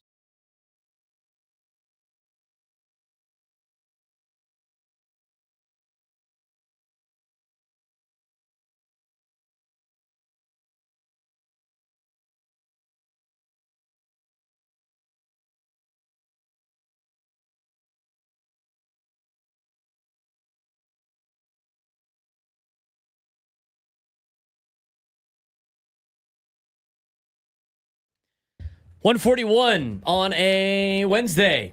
Almost said Friday, but it feels like a Friday for us. He's Frank Marchese. I'm Braden Surprenant. It's the Braden Surprenant Show, live and local each every day from 10 to 2 on San Diego's number one sports station, 97.3 The Fan. Final segment of the Braden Surprenant Show as we broadcast live from the Bill House Studios. Now, I do want to get to this because I thought it was funny. I'm so tired of like every national media pundit saying like, oh, the Padres should trade Fernando because of money and all this other stuff. Kind of ridiculous. Finally had a national pundit say like, we should probably put this to rest. Yeah, right. Let's get to what Bob Nightingale said on, what was it, on Foul Territory? Yes, it was on Foul Territory earlier today. And given the new ownership and recent signing of Lucas Giolito, Bob Nightingale believes we can put the Fernando Tatis Jr. trade chatter to bed. Let's see. Is there a focus where the Padres could potentially make another move? And I'm not talking about like Lucas Giolito's not a small move, but a smaller move where they could still move a Tatis for that big piece that would solidify them pushing all in for this year and the next few years? No, I think Tatis is there now, particularly with the new ownership. I'd be surprised if they even listen to many calls in the winter. He's certainly not going anywhere now. You know, the big thing is, okay, do they make some more moves and get another outfielder, for the stretch run? So, I mean, people are in San Diego excited. And the Dodgers are just running away with this thing 2 weeks ago. All of a sudden, the Dodgers are hit by injuries. Massive injury to Edwin Diaz, and this thing is wide open. The bullpen, besides Mason Miller, has been lights out. But now you get this kind of pitching depth. Now hoping to go a little deeper in games and save that bullpen. Did he say like get an outfielder for the stretch run? Might have done. Am I missing something? The Padres outfield not good. Like it's just I know you like want like as many like another bat maybe I guess, but like, do they need another outfielder? Am I missing something? The national pundits just do they even know like the outfielder? Like did they? I mean, they need another outfielder last year. They went and got Ramon Laureano unless they're like, oh well, he's gonna walk, so you want somebody for like next year. I mean. That was not supposed to be the takeaway I was going to have out of this clip. That was not supposed to be the takeaway at all, but that is now my takeaway of... As Adam said in the chat, so now we're not trading Fernando because they spent $3 million on Lucas Giolito, so now Fernando's off the market. Now Fernando's, yeah. It's the $3 million that really showed that they're big spenders. Not the fact that they have spent, I don't know how many millions of dollars. I mean, their payroll cost $210 million this year. And it's sustained over multiple years. Yeah. Actually, they're saving $1 million. Estimated 2026 payroll is actually $1 million less than last year. How about that? Prorated, too, by the way. Not even a full 3. Prorated. If you're new to this conversation, Lucas Giolito signed with the Padres on a prorated deal of $3 million. His base salary is $3 million, but it's prorated, so he's only getting 2.55 or something like that. Is that what it said? I had it on here a second ago. Giolito, 2.550802 for those counting at home, for those scoring at home, for those scoring the Padres payroll at home, and you want to put it on your little chart. $2.550802 towards the luxury tax on a 1-year deal. It could be worth up to $8 million with incentives. And he's got a 2027 mutual option, which I'm sure includes some type of buyout, which would probably increase the amount of money that he's making. So that happened today. And so with doing that, Bob Nightingale has now said that you could put to rest the potentially trading Fernando. I don't think they're going to listen to calls. I mean, come on. Like, AJ Preller listens to calls on everybody, on everything. But the question part was like,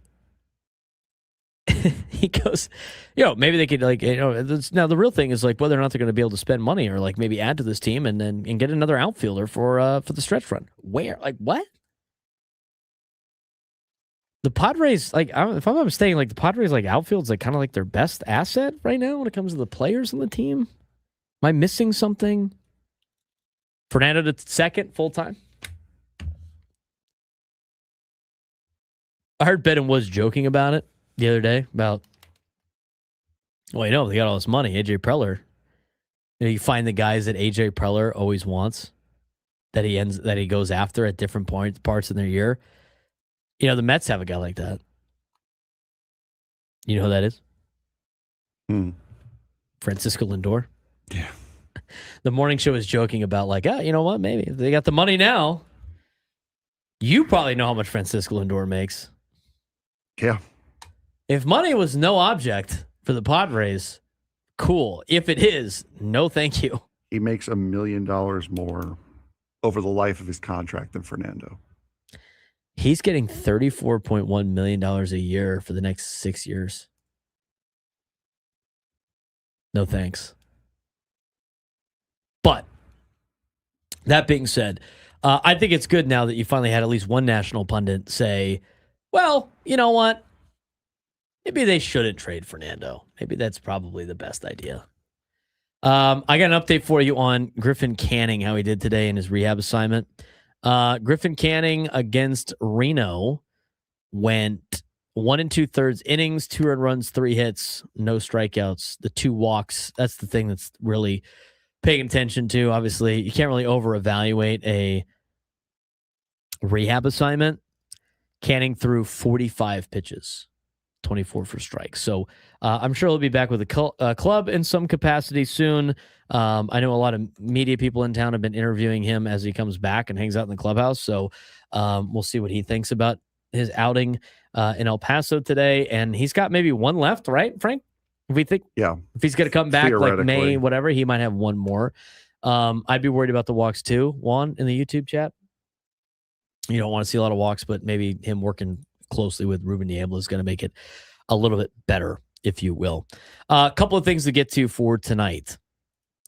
Before we talk about the Padres game, have they announced the lineup aside from the breaking news on the morning show today that Castellanos is playing first base? Not that I've seen. I have not seen it either. Get to that in a second.